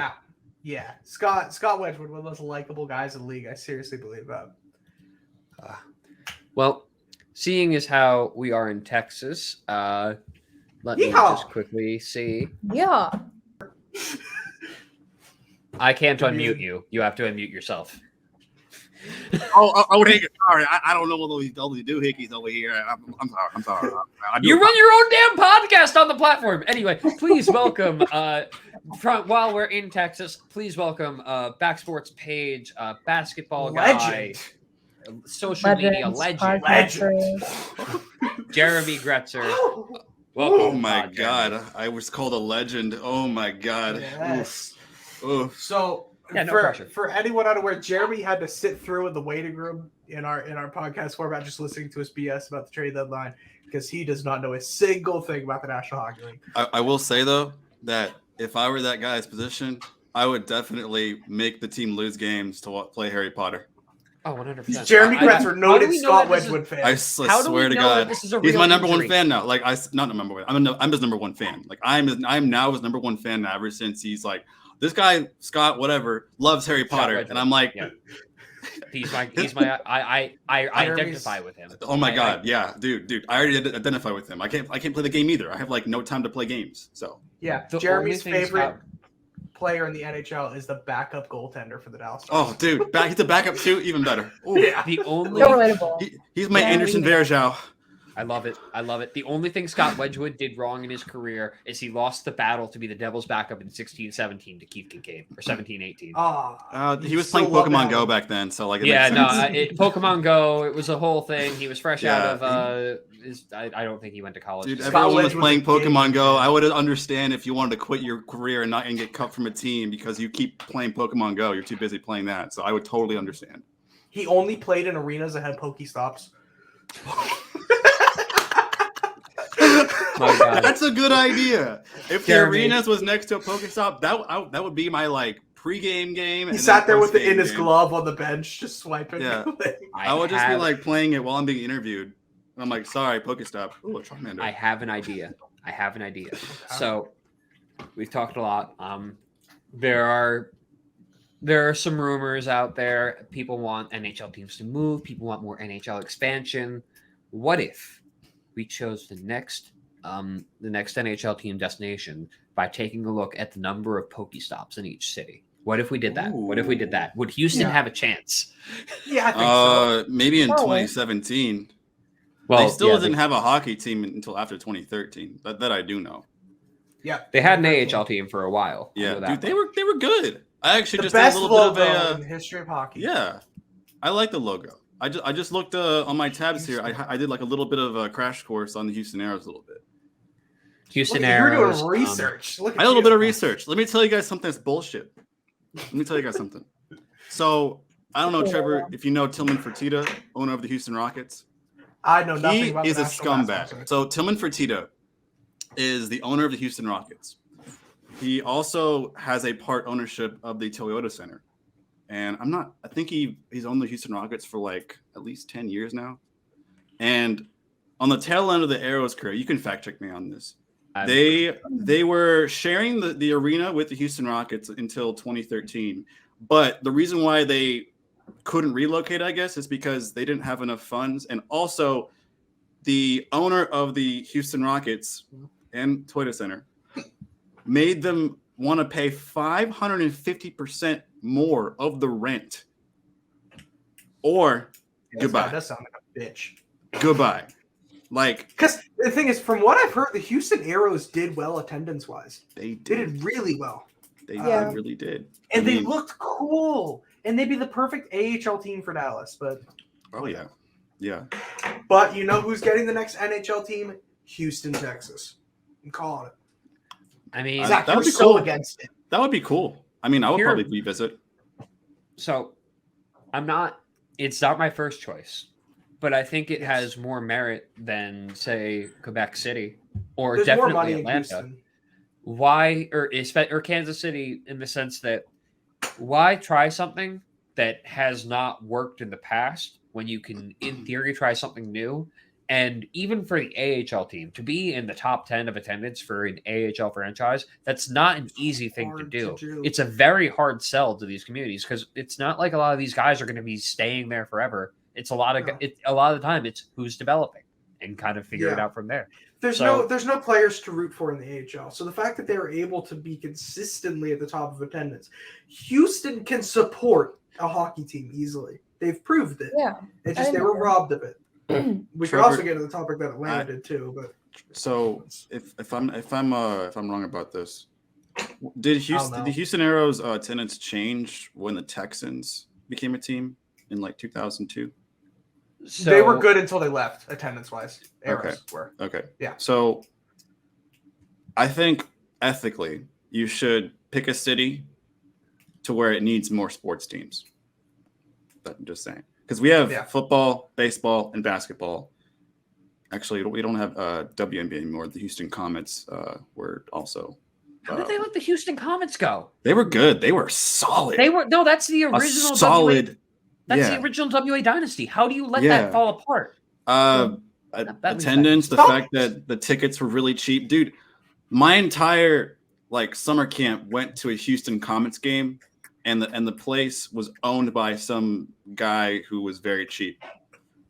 So he bought entire tickets for all of the summer camp kids to go to the Houston Comets game, and we were nearly courtside. But when we saw an Astros game, we were row 400 something, nosebleeds. So it was very cheap to go to a Comets game. And although they were very good, of course, they couldn't hold their stand in Houston, so they eventually left. But Jeremy, you can back me up on this. Every city in Texas is bigger than you think it is. Every single one of them. Well, we're in the south, so it makes not southeast, but south central. Yeah, every city down in Texas is growing. Stop treating Houston like it's a secondary market to the NHL. I don't get it. It's a joke that they haven't had a team before. I don't get it. It's a massive city. Yeah. No, it's stupidly the big. second biggest city in Texas. No, it's the biggest. Dallas isn't close. I wasn't going to say Dallas. I thought Austin. No, it's the biggest city. It's the third largest city in the U.S. Dallas comes I think top 10 or top 15, but Houston's top 5. Well, top 3 now. So I'm not saying that Houston wouldn't succeed for an NHL expansion team or for the Aeros to return back, but choose a city that needs sports teams ethically that have a minimum, or sorry, not a minimum, a maximum of just 2 sports teams. I'm thinking of cities who are huge sports fans. Kansas City. You got the Chiefs and the Royals. Kansas City before Houston? Right now, yes. The reason why is because their love for football can coincide for their love of hockey. I'm serious. In the Midwest, they love cold. They do. Well, Exactly. yeah. And Jeremy, does it change your opinion that the NHL has had a failed team in Kansas City before? That they could not get people to show up? Well, it's because the other teams were not that great either. Kansas City. No, that is an understatement. The Kansas City Scouts were Scouts? horrible. They were played horrible. for 2 seasons and they gave up. I mean, it was bad. Okay, well then you just I hired, can't you just imagine hired the bad Scouts people. existing in today's Yeah. NHL as See, even right. another iteration of a franchise. Yeah, you just Zach, hired bad people. isn't that jersey behind you the Kansas City Scouts colors? Shut up. Oh. It's a colorway. It's a Yeah. double jersey. Yeah, they moved. That's- They moved to New Jersey. Oh, So okay. That was a Yeah, throwback to the yeah. colors. The Scouts went from Kansas City to the Colorado Rockies to become the New Jersey Devils in 1982. Oh, Yes. fun fact. Yes. I have a question, guys. So Yes. since the Arrows relocated to Iowa, I just read this. How Iowa Wild. popular are the Iowa Wild? I just need to know. Let me figure it So out. it's not so much. That's, I honestly don't know. I'll let Trevor look up the AHL stats, but the weird thing about the Houston Aeros is for the majority of their existence, they were the farm team of not the Dallas Stars, but the Minnesota Wild, which is Yes, funny that's to me weird. because the Minnesota Wild exist because the Minnesota North Stars moved to Dallas to become the Dallas Stars. There's a little bit of full circle there, right? Yeah. Whoa, Yeah, I know. that's a little foggy right there for me. I don't know. But if anyone can tell me current Houston Aeros legend that exists on the Wild,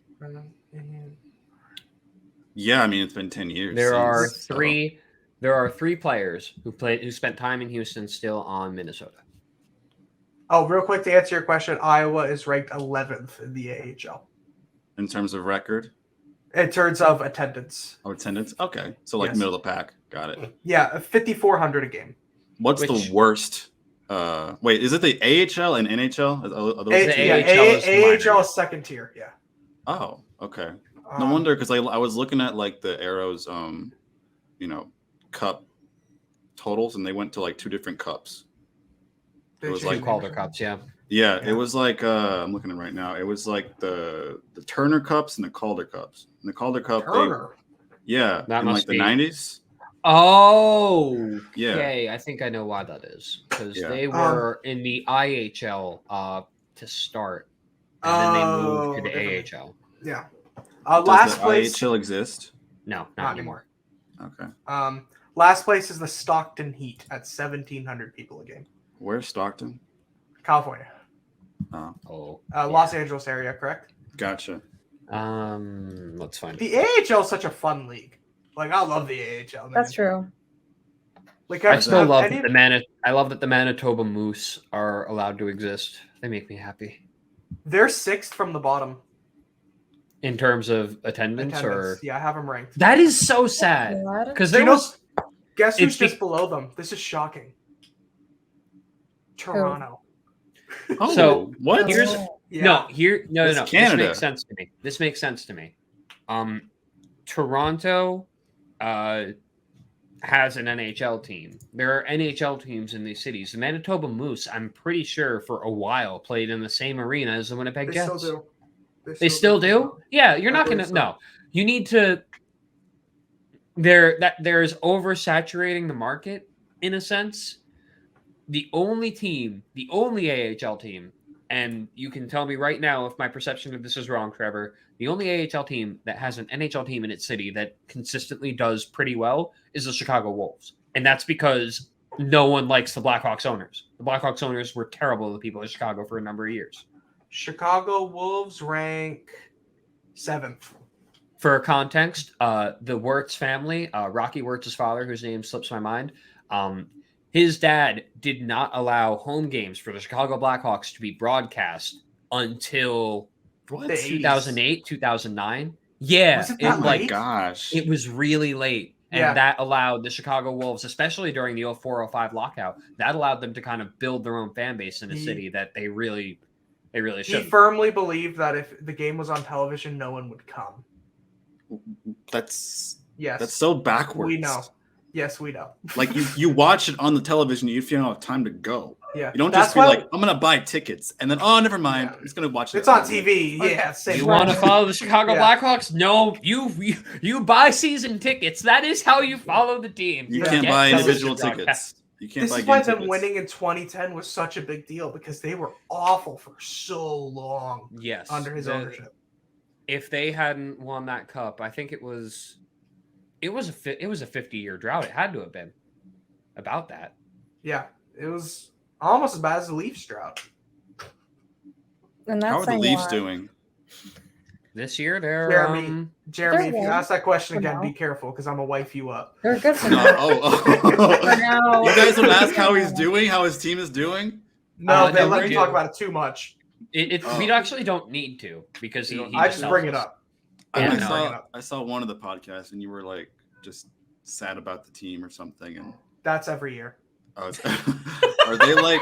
Oh my gosh, are they like the Jets of the NHL? They're the Dallas Cowboys of the Oh, Yeah, okay, that's a okay. better That that's makes a sense. better fit. So they have really Sure. good potential, and then they just fall They just apart. choke. They have But really the good problem- potential. Exactly. They choke, but every year their fan base No, says, can I- "This is the year we're Yes. winning the This is cup. it. This is the year." Right That here. just sound like a bunch of Dallas fans that are sad. In Yeah. in 2013, the Leafs lost a winner take all game.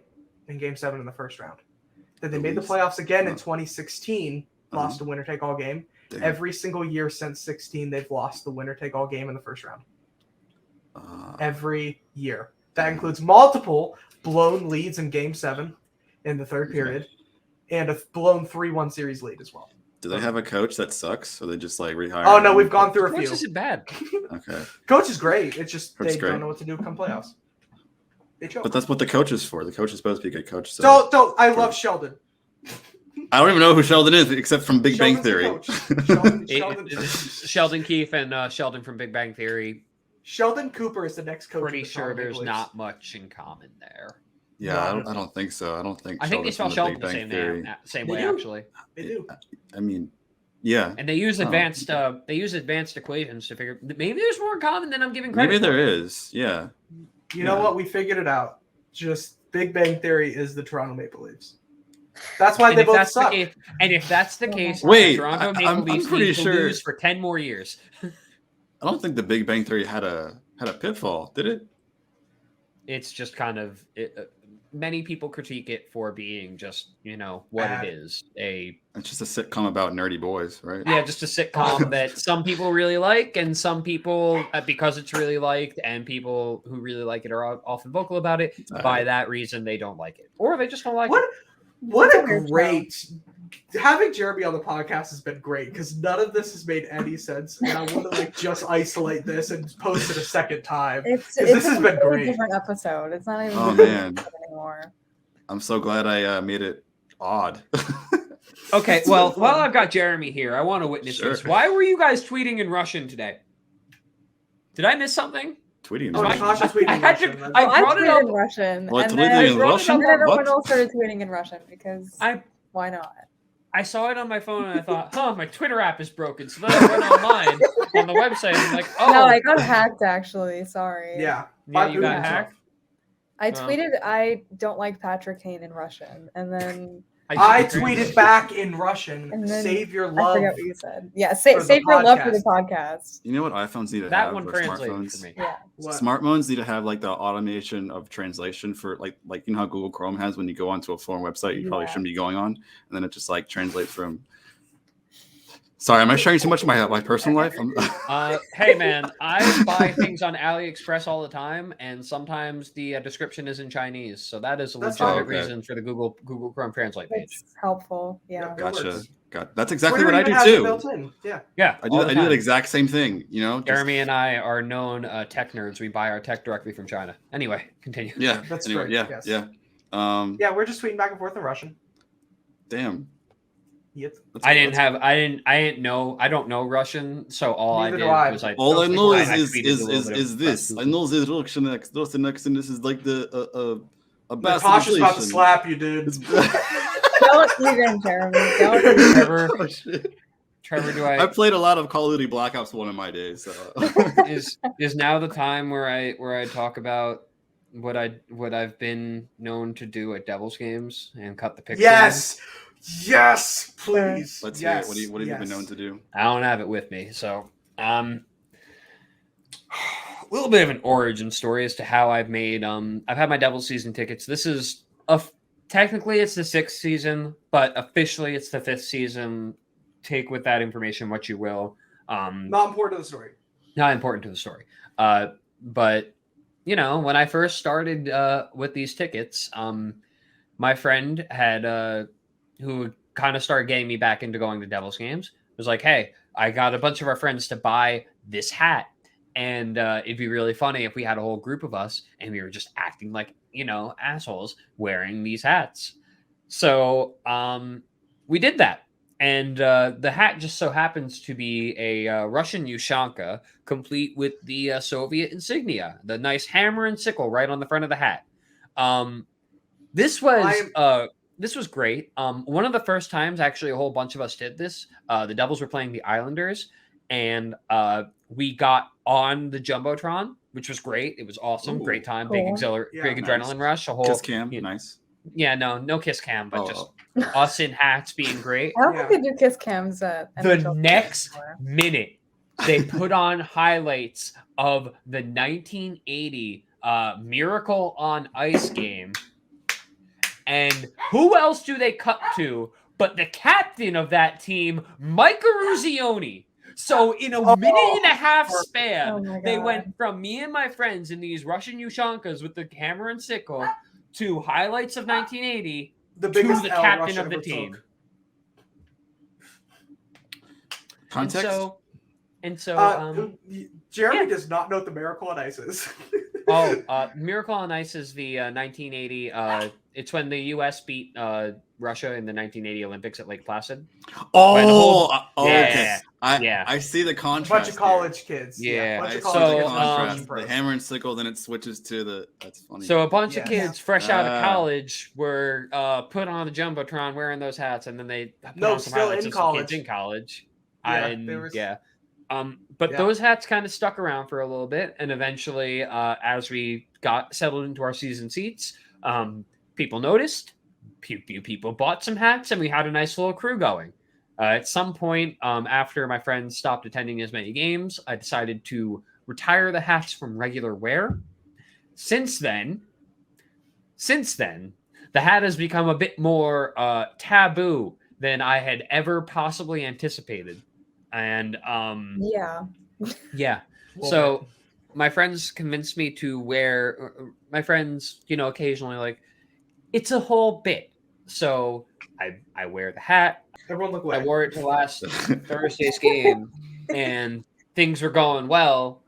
And then finally we get to I'm going between places. I'm saying hi to some friends. I'm getting back to my seat for the third period, and someone yells at me something in a language that I don't understand. And I'm pretty sure what they were saying was not negative was not nice about me, which is fine. I probably deserve it for wearing the hat. I need to stress Zach, that at this point it is a bit, and I have fun with the bit, but I'm well aware that it's a problem. Yes. Yeah. Is it in Zach, when was it I in come Russian? to the Devils game wearing one.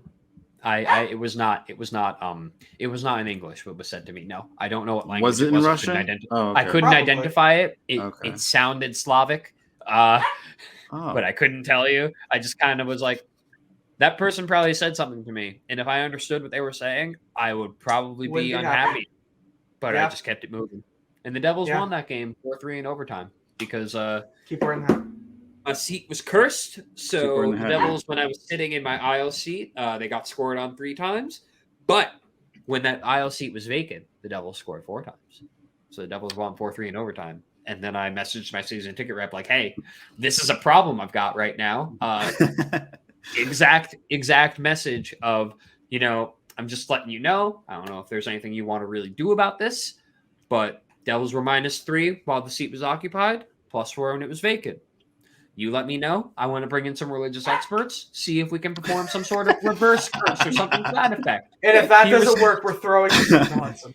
He responds, No, I think an exorcism is the way to go. The next day, Wow. the next game, that seat was occupied the entire game, and the Devils won 7-0. Never mind, they played the Philadelphia Flyers, which Don't ignore has that. its own meaning. I took my dad and my sister. My dad is a Flyers fan, of course, and yeah. Yeah. Poor guy. But that's a good exorcism in my books. That's a big win. Yeah, that's Get you a that season works. ticket rep that knows the key to fix all your problems with exorcisms. Shout out, Chris. Yeah. Never knew a person who worked there would be a person who would, perform exorcisms. You never know until you ask. You never know until Always you ask. ask. Do you have to be a Always priest to just perform exorcism, or is it gonna be Technically, anybody? yes, but I don't know. Okay. I wasn't even specifying a priest. I was willing to branch out into all sorts of rituals. But my birds rep of said an sage. exorcism was a way to whatever. go. So Do like a rain dance, or say Candyman 5 times? Would be I am nice. a big fan Whatever. of rain dances. I am a big Yeah. fan of rain dances. Bloody Mary. Okay. I tried that, didn't work until my friend died later next to me. So he was My stabbed dog is- somehow. I don't know. Sorry. So I've got a nice little fun question here. Sure. For one person or for all of us? For all of us. Okay. And I'm going to expand it out a I like little being bit. included. What is the best product endorsement you've seen from any NHL player, NFL player, or NBA player? Can I answer first? Oh, I have such a fast answer to this one. I have a I want to really go first. I want to go first, and I think I might Okay, have Zach's go. answer. Yellow Gato. no, Jack close, Hughes. but no. That's mine. So- That's a good Yellow one. Gato. Though. Yeah. So in 2017, during the home opener, 2017 or 2018, the cameras caught Blake Coleman just drinking a massive amount of pickle juice on the bench. Yeah. That is how he got the name Pickles. And within a month, he was selling his own pickle juice. Just Within pickle a juice, month. no pickles. Just pickle juice. Oh, It's got a lot of electrolytes in it. It's really It's good at for keeping you It's very good hydrated. for Yeah, Yeah. it's very Cool. good. That's why you take it with a shot of Jameson. Okay. Yes, actually, apparently, you take it with a shot of Jameson because it does help with it helps the next morning. Hangovers does. Yeah. Another good one is the Mikheyev when he was with the Leafs. Is that he spoke very little English, and someone asked him what it's like moving from Russia to Canada, and he's like, "I've been okay because my girlfriend makes soup. I like soup," and then they started calling him Soup, and then he had a Campbell's Canada endorsement within a week. I love that. That's I love so that sweet. much. Yeah, I Wow. love that. that's all he knew how to say was how much he liked soup when he first came over, and so it worked out perfectly. It did. It did. Yeah. The NBA's got to have some good ones, some Oh, I'm sure they endorsements. Oh man, honestly, I don't. That's not what I focus on. I kind of focus on the players. This isn't really like. That's weird. I mean- That's weird. Why aren't you Why would you focusing do on their what they're being paid off to? I know it's the number one thing I gotta focus on because they wear it every What up? single day. Like, come on. And I Jeremy, want I'm to say, sitting in a Shaq chair right now. are you 7 feet tall? No, Is that- he just that made chair- he made a line of nice office chairs, and that's what I have. Oh, really? Oh, Yeah, it's, I need to oh mention dang. that. I mean, I know That's Shaq's been in the awesome. brand business for a long time, but yeah, that's cool. it's all he's more famous for that than playing basketball. I want to say Wink. That's a logo that's on a bunch of sports jerseys for NBA, but I don't even know what the fuck it is. What about the Leafs Shout out jersey? that Just time saying the milk. Clippers were sponsored. Were wearing the Bumble patch.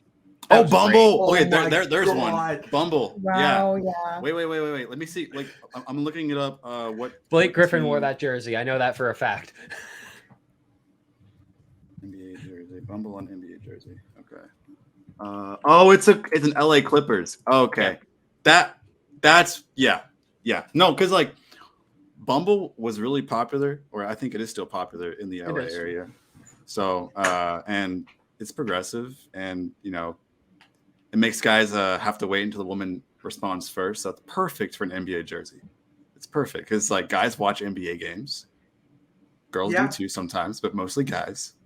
And especially if they're single, they're like, oh man, I got like 4 matches. I didn't get a response. Let me And they just see- say, if I'm watching a Clippers game and the jersey is what says, maybe there's improvement that I can do in my life. Yeah. Is that a public service that the Clippers Yeah. are doing? Do I need to then thank them for bettering society? Do I need to say positive things about the Los Angeles Clippers? No. I mean, I will not. not in the last, 60 years. Yeah, 60 years. Because don't even Zach, count the Blake Griffin, DeAndre No. Jordan, Chris Paul era. No, that was terrible. No, those teams talked a whole bunch of smack, but where They were did. they come 2015, 2016, 2017? They were Yeah. flash in the pan. Oh yeah.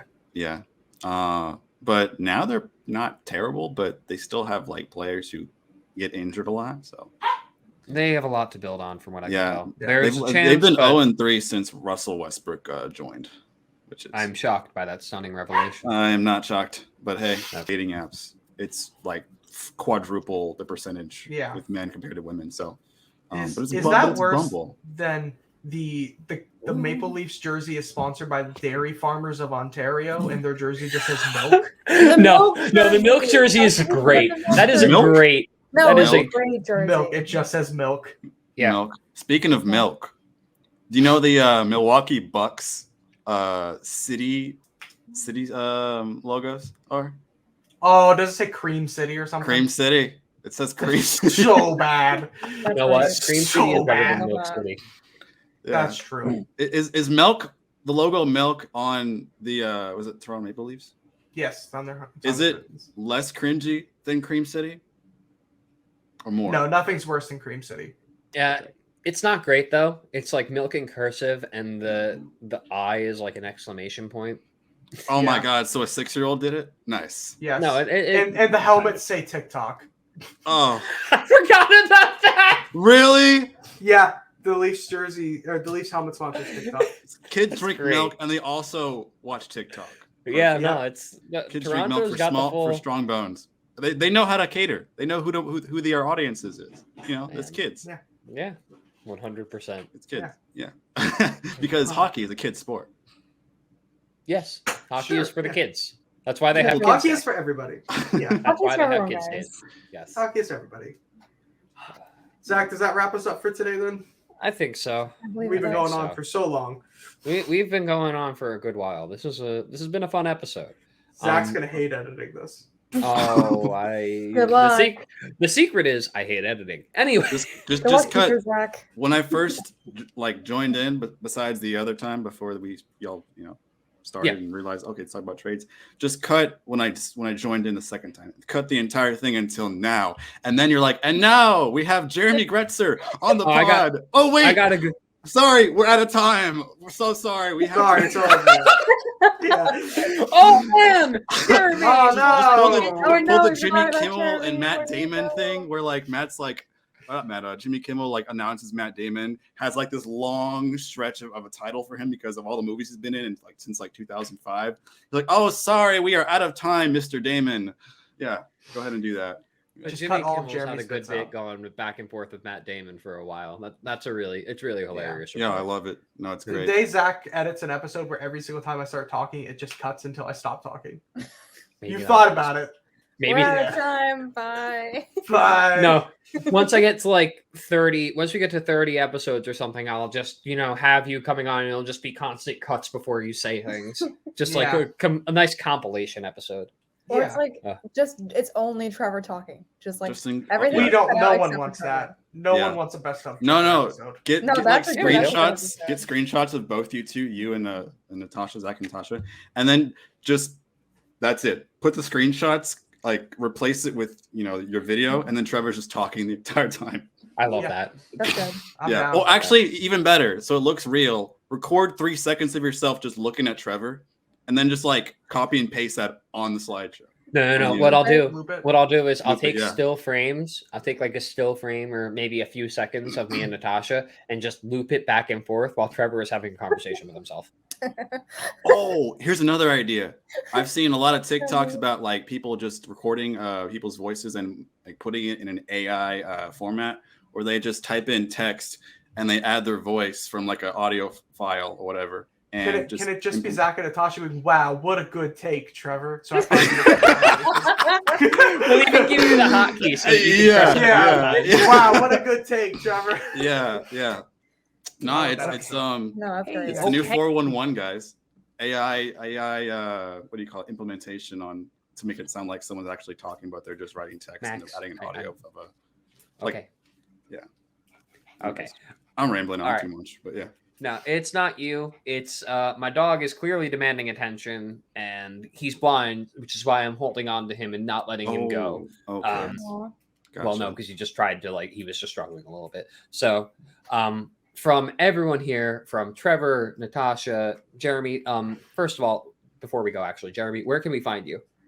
Tell me. You can find me on Twitter, Instagram. I don't know about TikTok. I mean, that's for other things. But yeah, JR_Gretzer as it's listed. That's my Twitter. J.R.Gretzer. You can also find me on Cut the Nets every Monday at 9 p.m. Central Time, depending on if I decide to edit, if the podcast sucks. It doesn't suck. It's great sometimes. Sometimes. Sometimes. I feel the same. You can also find me in Austin, Texas. Yeehaw. Yeah. Fantastic. We'll Yeah. come looking for you. Yeah. All right. Yes. I hate when we come we'll come find you because you're actually in a city that has like people and not just barns and cows. So Hey, when we go to Abilene's not that Yeah. bad. when we go to liberate Trevor, we'll pick you up first. Yeah. Because I live in a better metropolitan area compared to Trevor. So we meet in Austin. And no, we meet in Austin. We get breakfast tacos, and then we also get more tacos at a food truck that's probably been there for years. Because keep Austin weird, and then we go to Trevor, and then we're like, "Oh, we actually bought you some food, but it took too long for us to get to your place." So Jeremy ate everything else. I will bring bagels that we can also consume on the way to picking up Trevor, so that we can tell him that there were once bagels from New Jersey too. No, they're just rotting and molding in there. Suck. Can we just end it already? And we'll bring Dunkin' too. And all the Dunkin's gone. Okay. All right. On that note, from everyone here, Natasha, Trevor, Max, myself, and Jeremy, thank you so much for tuning in. We will see you guys next time. Take care. Enjoy the weekend. And hopefully we've seen the last of any crazy moves for the trade deadline. Amen. Okay. Peace Max. out. Amen. Do you guys do the same thing we do? Do you guys play Kid Rock whenever you 9/11 comes on? No, we don't. I promise you we don't. Is that? Where did that come from? No. Zach, can you clip that part and send it to me when you do that? Yeah, of course. No one here listens to Kid Rock, probably. I listen to Kid Rock. Oh, you do? Oh, I take it back. We listen to Kid Rock. That is so random. That is so random. Well, Kid Rock is about America and conspiracies and. I just miss when I remember when his whole thing was, all I want to do is rip off Lynyrd Skynyrd. That's what I remember about Kid Rock. Sweet. Well, he coined it. He quoted. I think he cited Lynyrd Skynyrd. So I don't think he did a full on cover, but he cited. It was like writing an essay, plagiarizing, and then citing all of it with Lynyrd Skynyrd. And also, who sings "Werewolves of London"? Warren Zevon. Not sure. That is, yes, you knew that off. Trevor, I'm proud of you. You knew that right off the top of your head. Wow. Congrats. Good job, I'm a Trevor. music buff. This is it. We found a thing you're passionate about. It's hating Trevor Kane. Literally, it's the one genius. thing I'm passionate about happened to me. Okay, the one thing I wished would never happen happens. This is Zach's exact wording. The Rangers getting Kane will do everything we wanted to on the pod. Exactly. And hurt my feelings at the same time. So it all works out because nobody wants me to be happy ever. No. We want you to be Not happy. even We just don't want the Rangers to succeed. There Natasha. has to be some happy medium where you can be happy while the Rangers fail. Natasha, how you're feeling is how I feel about the Leafs about 4 or 5 times a season. No, that is true. That is true. We lost to a Zamboni driver, Natasha. Stay in your lane. When Carlo was like, "You should be a full-time Leafs fan," I was like, "No, thanks. I've had enough disappointment in my life." My best. I was asked by my best friend why I'm a Leafs fan. I looked at her in full seriousness and I said, "I think it's a form of self-harm." I love that for you. I love that for you so much. That is so true. Honestly, Okay. yeah.